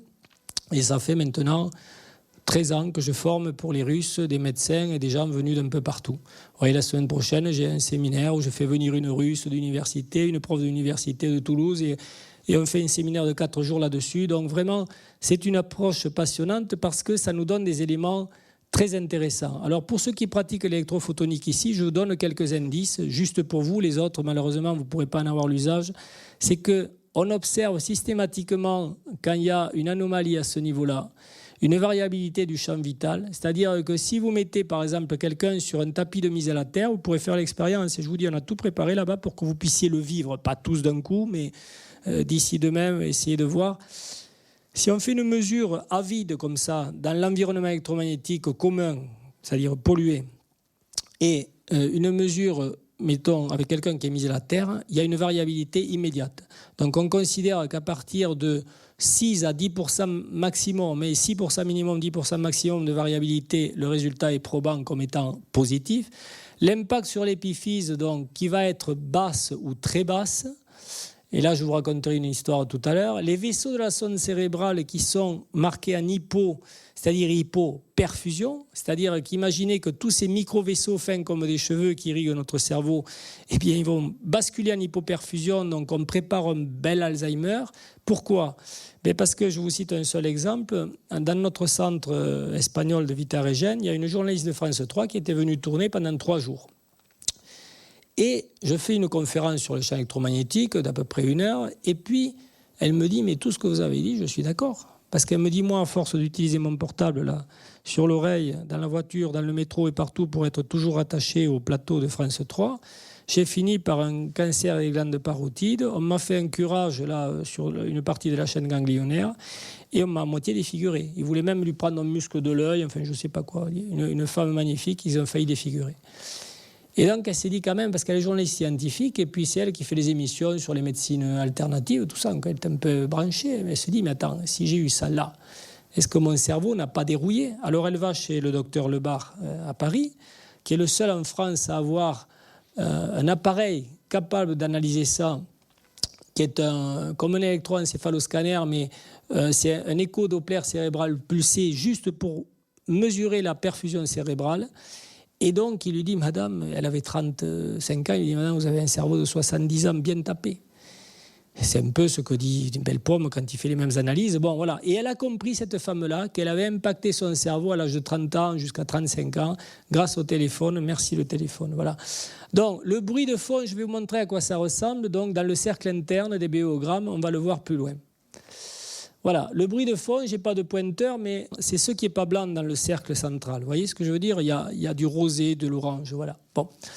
Donc, quand il y a ça, ce n'est pas normal, ça veut dire que votre corps stocke les champs électromagnétiques et ne les délargue pas. Voilà, le niveau de stress chez cette jeune patiente qui est presque à son maximum et qui tombe à la normale instantanément par une mise à la terre.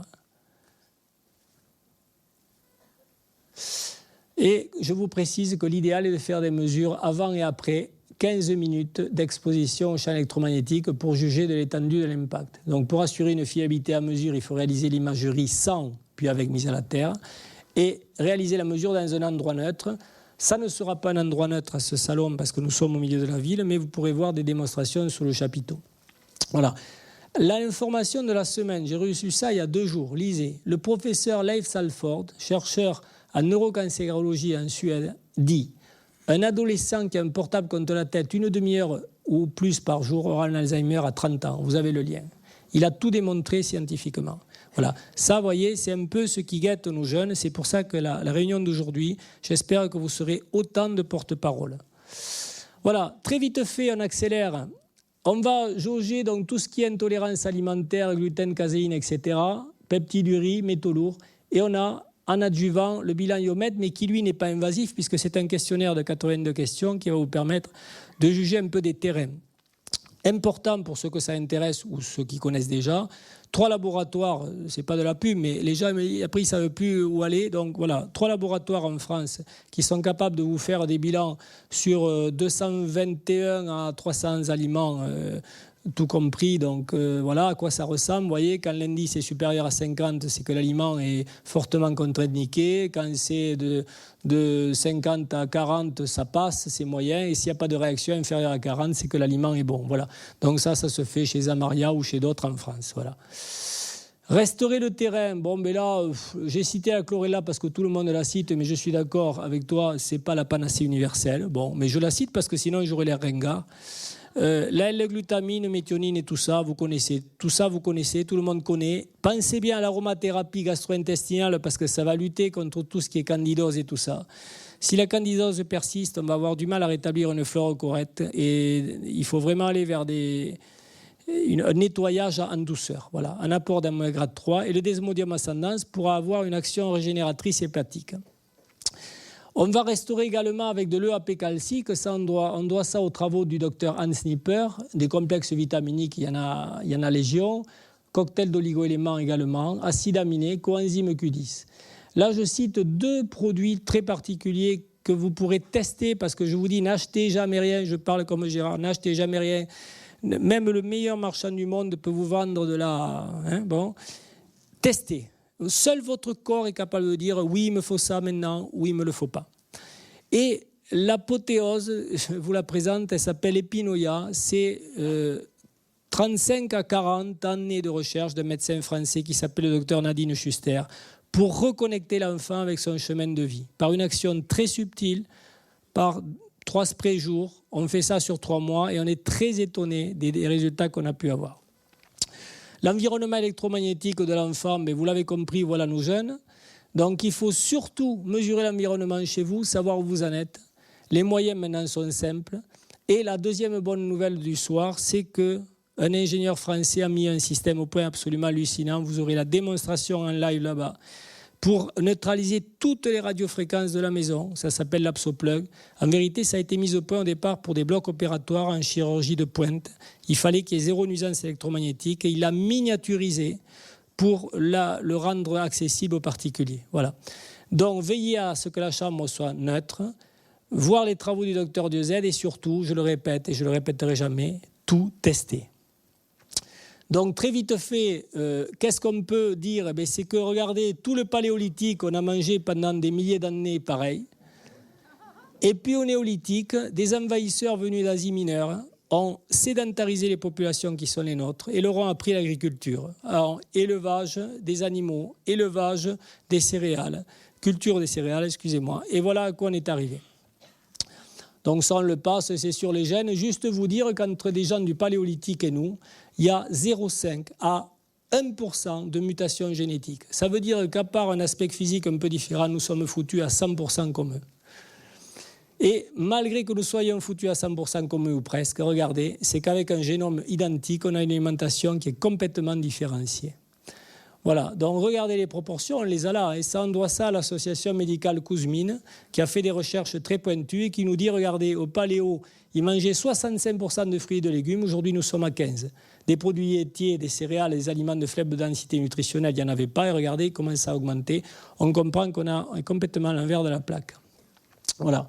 Alors en conclusion, le régime hypotoxique dit ancestral du docteur Seignalé, pour ceux qui ne le connaîtraient pas, c'est très simple, c'est qu'il faut supprimer les céréales à l'exception du riz et du sarrasin, supprimer les laits animaux, manger un maximum d'aliments crus, mais regardez, il faut les décruder parfois avec des cuissons inférieures à 100 ou 110 degrés. Manger le plus biologique possible, éviter les sucres rapides.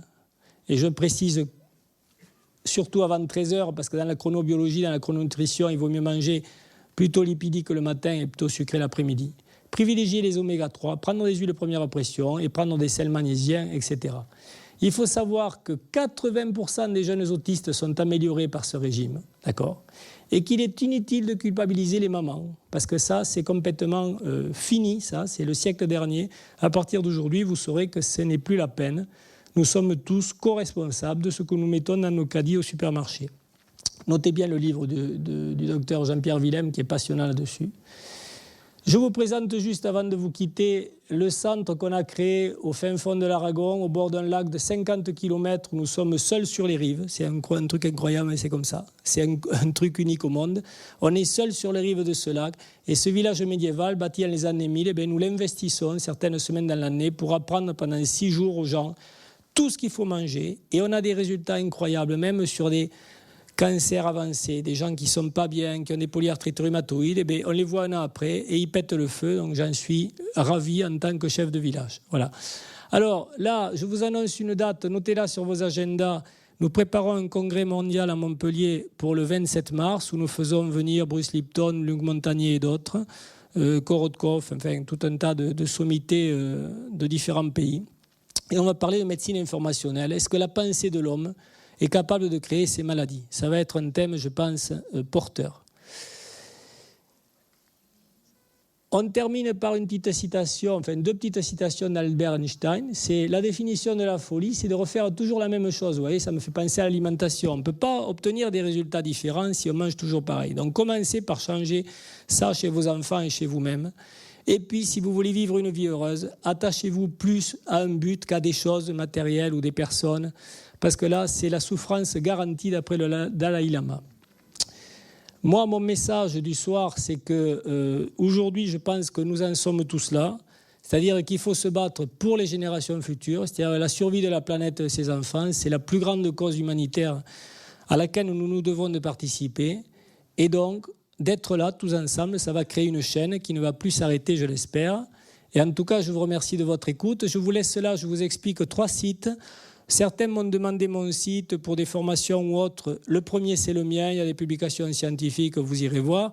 Le deuxième, c'est plus un site qui informe, si vous voulez, sur les matériaux de protection pour les maisons, pour les personnes. Et le troisième, c'est un site que j'ai co-créé où il y a toute l'information scientifique et médiatique sur les problèmes électromagnétiques. Comment en sortir? Il y a des conférences, il y a des témoignages. Tous les travaux à Gérard Dieuze pratiquement sont dessus. Il y a des liens sur des sites d'intérêt. Et vous verrez, c'est vraiment un site qui va vous donner les moyens peut-être de résister, comme nous le faisons là actuellement pour le Linky, puisque j'ai fait une conférence avant-hier soir à Tarbes, dans les locaux de la mairie, parce qu'il y a des élus qui heureusement sont responsables et refusent le Linky.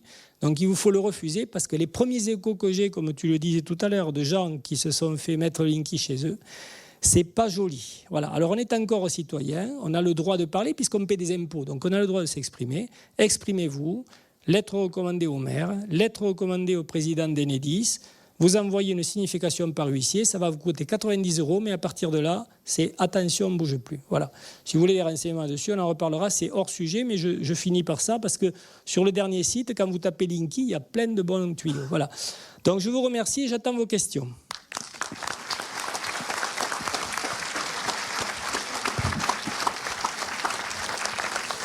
Oui, merci Christian. Donc vous ne partez pas en Aragon maintenant, vous restez pour les questions. Je vous écoute. Oui, bonjour. Je m'appelle Stéphane, je suis artisan électricien à Figeac, dans le Lot. Oui. Et je suis formé aussi aux mesures en champ électromagnétique, haute fréquence, basse fréquence. Et justement, donc, je travaille beaucoup avec des personnes électrosensibles, électro-hypersensibles. Et mon expérience par rapport aux personnes électro-hypersensibles, c'est que même s'ils ont certains points communs, tous ont plus ou moins ce point commun qui est l'intolérance au gluten. Et j'aurais voulu savoir votre point de vue, justement, est-ce que c'est l'intolérance qui provoque l'électro-hypersensibilité ou l'électro-hypersensibilité peut provoquer l'intolérance au gluten? Puisqu'on me pose souvent cette question, mais c'est vraiment, malgré qu'il y a beaucoup de choses qui sont communes, une chose qui est vraiment très, très, très forte et que j'ai remarqué. Alors, votre question était intéressante, mais je ne suis pas sûr d'avoir la réponse. Parce que vous savez, c'est comme de l'œuf et de la poule qui a pondu l'œuf. C'est-à-dire, dans un problème immunitaire de réaction à un produit, si l'organisme a été fragilisé par-ci, par-là, par chose, parce que trop de vaccins, trop de pesticides, trop d'ondes, au bout d'un moment, le corps, il lâche. C'est en médecine chinoise, vous voyez, au centre Vitargène, tous les matins, j'enseigne le Qigong thérapeutique. J'explique aux gens qu'on a une énergie interne, qui est notre énergie de défense. Et cette énergie de défense, il faut la travailler tous les jours. Tous les matins, avant de consulter mes patients, je travaille mon corps énergétique pour être à hauteur du patient, au minimum, et si possible au-dessus. Eh bien, le problème, c'est que les gens n'ont aucun repère, aucun. Et ils se laissent dériver. Voilà. On est dans le flot de la vie, là. On se laisse dériver, on travaille comme des abrutis, on mange n'importe quoi, on speed. Et on ne sait pas où on en est au niveau vibratoire. Enfin, je dis vibratoire, c'est un terme un peu, un peu flou, mais au niveau énergétique, on ne sait pas où on en est. Si on n'a pas les moyens de se checker, de savoir où est le point faible, d'où l'intérêt de l'électrophotonique, c'est que l'électrophotonique, de suite, vous voyez, il y a un point de faiblesse, tac, c'est le foie, hop, c'est le rein, c'est la surrénale, vous le voyez. Et ça, je vous donne un tuyau, vous en tant que professionnel, la chose la plus extraordinaire, je ne sais pas si vous avez vu il faudrait revenir sur le champ électrophotonique de la jeune Beata, c'est que cette femme avait des trous partout. Quand j'ai simplement mis cette femme à la terre en l'asseyant sur un tapis, même pas les jambes nues, avec le pantalon, tout son champ vital s'est restauré. Ça veut dire que ce champ vital qui nous programme, c'est un peu une option orientale, mais ce champ vital qui nous programme sur un plan physique, s'il est déglingué au niveau électronique, l'organe finira par être déglingué. Donc les jonctions serrées vont finir par être déglinguées. Après, il suffit qu'il y ait un agresseur qui passe, c'est-à-dire un aliment antigénique, et il va rentrer. Donc à mon avis, à l'époque, je n'aurais pas dit ça, parce que l'électrophotonique et l'électromagnétisme m'intéressent depuis 16 ans seulement, sur les 31 ans de consultation en cabinet. Donc j'ai fait la moitié du parcours avec ça et la moitié du parcours sans ça. Mais je ne pouvais pas imaginer le nombre de gens que je vois avec des trucs incroyables liés à l'électromagnétisme, comme la semaine dernière, une amie qui vient me dit « j'ai une fibromyalgie ». Toi, Isabelle ? Oui, j'ai regardé tout sur Internet. J'ai filé 2 absoplugs, j'ai dit « essaye ça, un près du tableau, un près de ton lit ». Terminé. Bien sûr, elle avait le Wi-Fi dans la tête. Depuis que son mari a eu un accident, elle avait un lit électrique, branché en permanence. Enfin, je vous fais... Donc, cette femme-là, bien sûr, je lui dis attention au gluten. Mais le gluten, c'est une miette par rapport à tout l'environnement dans lequel elle vit au niveau électromagnétique. Donc, moi, je fais tout d'un coup, c'est-à-dire qu'en tant que thérapeute, je suis là, au service. La personne vient, je la garde 1 heure et je check tout dans tous les sens. Et elle part avec 30 000 consignes. Et je lui dis, si dans 2 mois, 3 mois, vous n'allez pas mieux, oubliez tout. Parce que moi, je ne suis pas le maître à penser qui va changer la vie des gens. Je tends des perches. Et je vous rassure, en 35 ans de pratique, j'ai jamais guéri personne. Mais c'est pas grave, je continue, je m'acharne. Voilà. Je vous ai répondu ? Oui, tout à fait. Je voulais juste rajouter par rapport à l'intervenant d'avant, par rapport aux mesures que j'effectue, à quel point tout ce qui est structure métallique dans la maison fait vraiment antenne par rapport aux antennes. Mais vraiment, au niveau des appareils électroniques, on le voit beaucoup. Bien sûr. Et alors, vous qui êtes dans la mesure, et je donne une précision pour les gens, c'est que vous qui êtes dans la mesure, la maison servant d'antenne, ça devient une boucle fermée, puisque les câbles se rejoignent quelque part sur le tableau et tout ça. Et quand vous faites une mesure au milieu, cette mesure est erronée. C'est-à-dire des électrosmogeurs, même du CREREM, à 30 000 €. Si vous mettez au milieu d'un bâtiment, vous avez une mesure qui est erronée partiellement, parce que la mesure avec l'électrosmog, elle est bonne en pleine nature. Et là, on sait exactement, on discrimine les watts des voltmètres, on sait si c'est plus du micro-ondes, etc. Mais dans la maison, tout est trompé ou tout est pipé par cette boucle électromagnétique qui est générée par notre courant 50 Hz et qui véhicule ce que les anglo-saxons appellent la dirty electricity, c'est-à-dire des radiofréquences partout, du CPL venant de l'éclairage axial de la ville, qui rentre par le tableau RDF, du Linky qu'on nous fout là chez nous qui pollue toutes les lignes et donc tous nos murs deviennent radiatifs. Alors on s'est mis d'accord avec le directeur de RDF, je vous donne un petit tuyau, c'est en off. On a appelé le directeur de RDF, on dit on vous prévient, on va mettre une machine infernale au point, par contre vous ne venez pas nous embêter après. Et il nous a dit écoutez, j'ai assez de problèmes avec les associations en France en ce moment, donc débrouillez-vous, on vous fait confiance. Et comme le gars avec qui on a fabriqué ça est un type très très haut niveau qui est expert auprès des tribunaux, il a filtré tout, il a absorbé toutes les radiofréquences, il laisse passer que le signal subliminal du Linky pour que RDF puisse avoir l'information. Et tout le reste est absorbé, vous avez la démonstration, vous qui êtes à la mesure, vous allez voir, on crée une surpollution en UPR à 100 UPR, c'est-à-dire ça équivaut à 10 voltmètres en superposition sur les 50 Hz. On met l'absoplug, pouf, il n'y a plus rien, immédiat. Et au bout de 48 heures, c'est au top parce que la machine, c'est comme un truc qui se met à pomper, ça absorbe tout, ça renvoie tout à la terre. Et vous avez des gens... Des fois, je le branche dans une pièce comme ça où il y a 100 personnes. J'ai fait une publication au Congrès national de géobiologie le 4 septembre. Quand j'ai branché l'absoplug, il y a des gens dans la salle qui me disent Mais c'est fou, j'ai plus mal à la tête, j'ai plus ci, j'ai plus là. Les symptômes disparaissent instantanément. Donc c'est qu'il se passe quelque chose au niveau électromagnétique. Donc vous avez raison, la maison sert d'antenne. Voilà, j'ai prolongé ces propos, mais c'est important. Oui, question suivante. Oui, moi c'est pour l'alimentation. Oui. Je voudrais savoir ce que vous pensez de... Parce qu'on n'en a pas parlé, je pense, dans le sujet du soja. C'est-à-dire, voilà... Alors le soja, je ne vous aurais pas parlé comme ça il y a 20 ans, parce que vous savez, il y a des modes. Il y a des modes et puis il y a la connaissance scientifique qui évolue. Et le soja, si vous voulez, tel qu'il est fabriqué dans nos pays, parce qu'on n'est pas en Orient. On serait en Orient, on serait au Japon, je vous parlerai encore un autre discours. Mais dans nos pays, le phénomène de préparation du soja est complètement mauvais pour notre santé.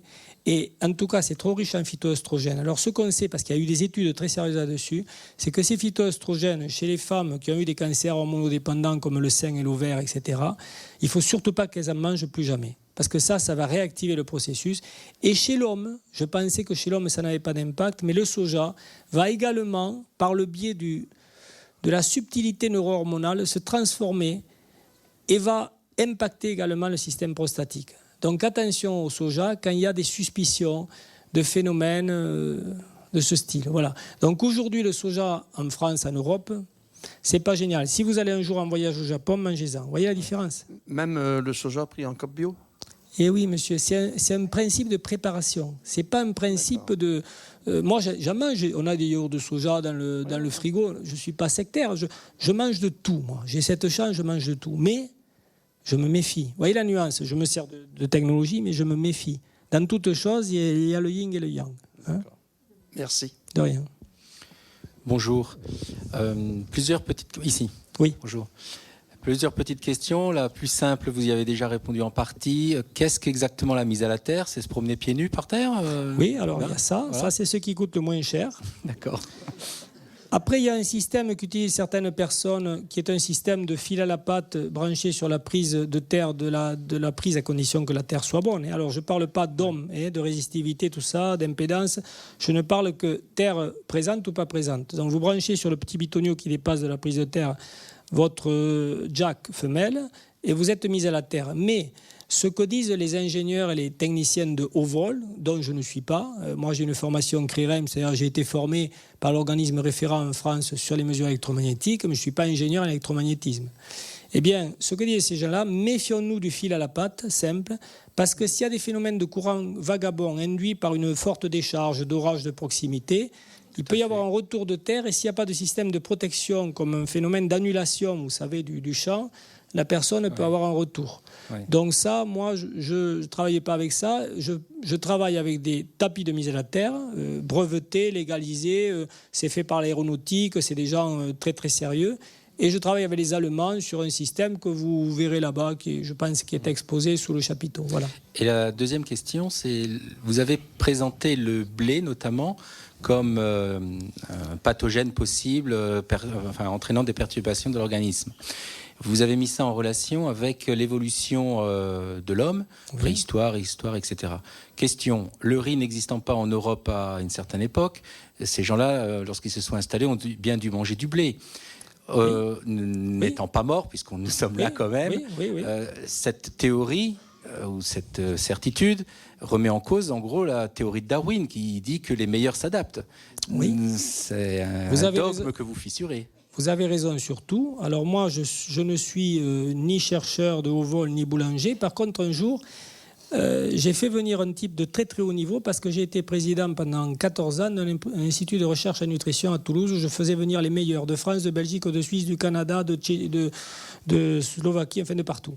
Donc je les ai tous écoutés, les meilleurs. Et donc moi j'ai fait une synthèse dans mon esprit. Et un jour j'ai fait venir un boulanger conférencier qui connaissait mieux la génétique des blés que j'en signalais, parce qu'il faisait des conférences sur le côté français et allemand. Et ce type-là avait monté à Agen le musée du blé. Et moi, en tant que profane, même intéressé par la nutrition, je dis, attendez, expliquez-moi là, parce que moi j'étais basique, le blé pour moi c'est le blé. Non, il me dit, j'ai 200 espèces répertoriées dans mon musée. Je dis, quoi ? Alors il parle pendant 2h30 sur la génétique des blés, c'était passionnant, mais un peu de haut niveau pour nous. Et alors à la fin, je prends le micro, je dis, écoutez, c'était super, mais alors dites-nous là, on fait quoi ? On mange lequel ? Voilà, moi je suis basique comme gars, très basique même. Et il me dit, écoutez, le seul qui semble correspondre à l'espèce humaine actuelle, c'est le petit épeautre, à condition qu'il soit bio et avec un levain au petit épeautre naturel, qui ne soit pas des... Voilà. Mais même ça, c'est variable d'un individu à l'autre. C'est-à-dire que, je répète comme Gérard Dieuze, ne me croyez pas, testez. Vous achetez, moi je vous fais le test et vous allez halluciner, vous testez un pain d'ici, même de campagne au levain, et vous testez un pain de petit épeautre, celui que je mange chez moi, c'est comme si vous compariez la nuit et le jour. Mais le pain de petit épeautre que je consomme, il ne va pas aller aux jeunes autistes peut-être, vous comprenez? Oui. Donc il faut individualiser. Il faut savoir que les blés anciens avaient en gros 4 paires de chromosomes, maintenant ils en ont plus de 36 ou 40. Donc on n'est plus dans le même registre et les systèmes enzymatiques qui sont à la surface de nos chylifères intestinaux dans l'intestin grêle, ces systèmes enzymatiques ne reconnaissent pas ces nouvelles molécules parce que c'est comme des monstres qui arrivent et ils ne reconnaissent pas.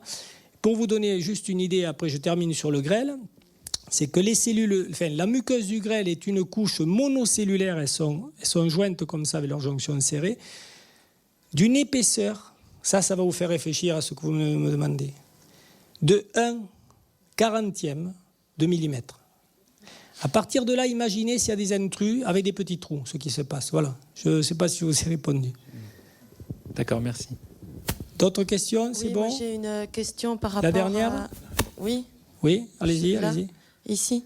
Oui, je vous écoute. Oui, on a parlé beaucoup de l'autisme, mais moi je voudrais savoir s'il y a eu des études schizophrénie, alimentation. Je l'ai cité. À un moment donné, vous l'avez vu passer, même combat. Ne réfléchissez pas. Toutes les maladies, entre guillemets, j'aime pas le mot maladie, hein, ça me plaît pas du tout. Tous les états de ce style-là, parce que maladie, c'est, vous avez étiqueté le patient, ça y est. C'est mon cancer, c'est ma schizophrénie. Ça, il ne faut pas qu'il se l'accapare. C'est transitoire. Pour moi, la schizophrénie, si on la prend bien, si on fait tout bien, ça peut être un état transitoire. Après, il y a des causes profondes dans les choses très lointaines qu'il faut aborder, mais ça, je n'ai pas la compétence.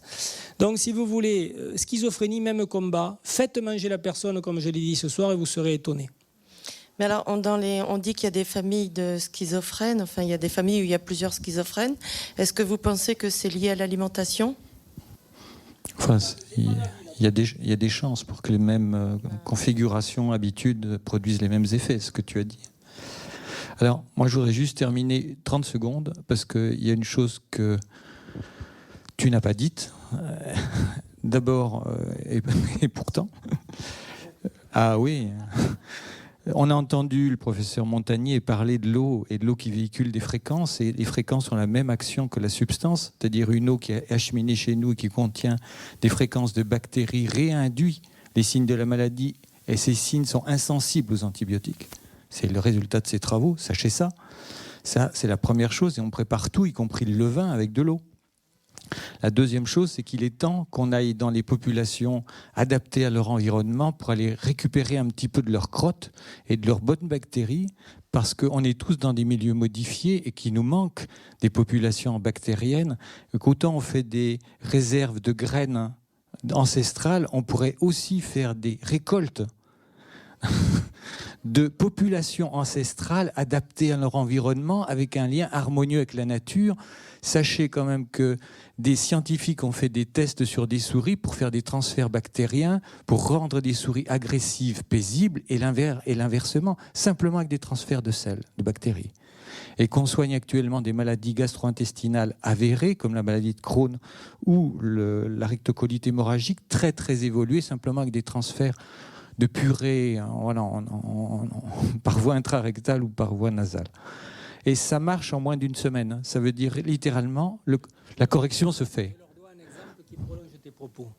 Je vous donne un exemple que j'avais oublié qui prolonge les propos à Guillaume Deschamps. C'est que je vous ai parlé d'une autiste qui était venue de New York avec sa maman qui se désespérait. Elle a une trentaine d'années et ça n'a pas bougé depuis des années et des années. Elle me l'amène, je check tout, parce que là on a parlé anglais le temps de la consultation, je check tout, je regarde toutes ses erreurs. Je corrige selon ce schéma et je lui ai donné de l'eau informée. Et tu vas voir, ça, je ne te l'ai jamais dit parce qu'on ne se voit pas souvent, et voilà. Et la jeune, je lui dis, ça vous plaît là ce qu'on fait? Elle me dit, et elle me disait en anglais, oui, ça me plaît. Bon, très bien. Et puis, je lui fais un bilan électrophotonique et de là, je génère une bande fréquentielle que je lui fais écouter et pendant ce temps, j'informe de l'eau Vodaflore. Parce que chez moi, si vous voulez, et au cabinet et à la maison, j'ai un Vodaflore que vous avez là-bas pour goûter. Tout ce qu'on boit, toutes nos douches, les légumes du jardin, tout passe à l'eau Vodaflore. Même l'eau des WC, donc c'est bon pour les bactéries, la cuve, tout est Vodaflore. Bon. Je suis fan. Bon, et donc, si vous voulez, cette fille, cette femme, je ne sais pas comment il faut dire à 30 ans, parce que c'est presque l'âge de nos enfants, je lui dis, écoutez, vous allez manger comme ça, et vous allez écouter cette musique, et je lui dis, do you like this music? Oh yeah, yeah, beautiful, beautiful. On avait l'impression qu'elle était avec les anges. J'étais impressionné, la mère, elle ne savait plus quoi penser. Et elle s'en va une semaine, c'était un vendredi. Et elle me dit, je vous la ramène le vendredi d'après. Donc une semaine, vous voyez, le timing, c'est du challenge. Elle me l'amène une semaine après, parce qu'elle prenait l'avion pour New York le samedi, et donc elle voulait que je la revoie pour lui refabriquer une bande sonore et informer l'eau. Eh bien écoutez, sur le visage de cette femme, de cette jeune femme, et de sa mère aussi, j'avais plus la même personne. Le visage était détendu alors qu'elle ressemblait, excusez-moi l'image, on aurait dit un petit animal souffrant. Elle avait le visage comme dans certains dessins animés, très crispé. Et là, tout d'un coup, elle avait un visage rayonnant. Et pendant qu'elle me parlait, parce que je l'interrogeais en anglais, la mère à côté, elle était là, elle me faisait... Elle n'osait pas montrer qu'elle voyait un tel changement. Une semaine, changement d'alimentation, eau Vodaflore informée. Donc, je peux te dire que le vecteur d'information que sous-tend l'eau, comme ça...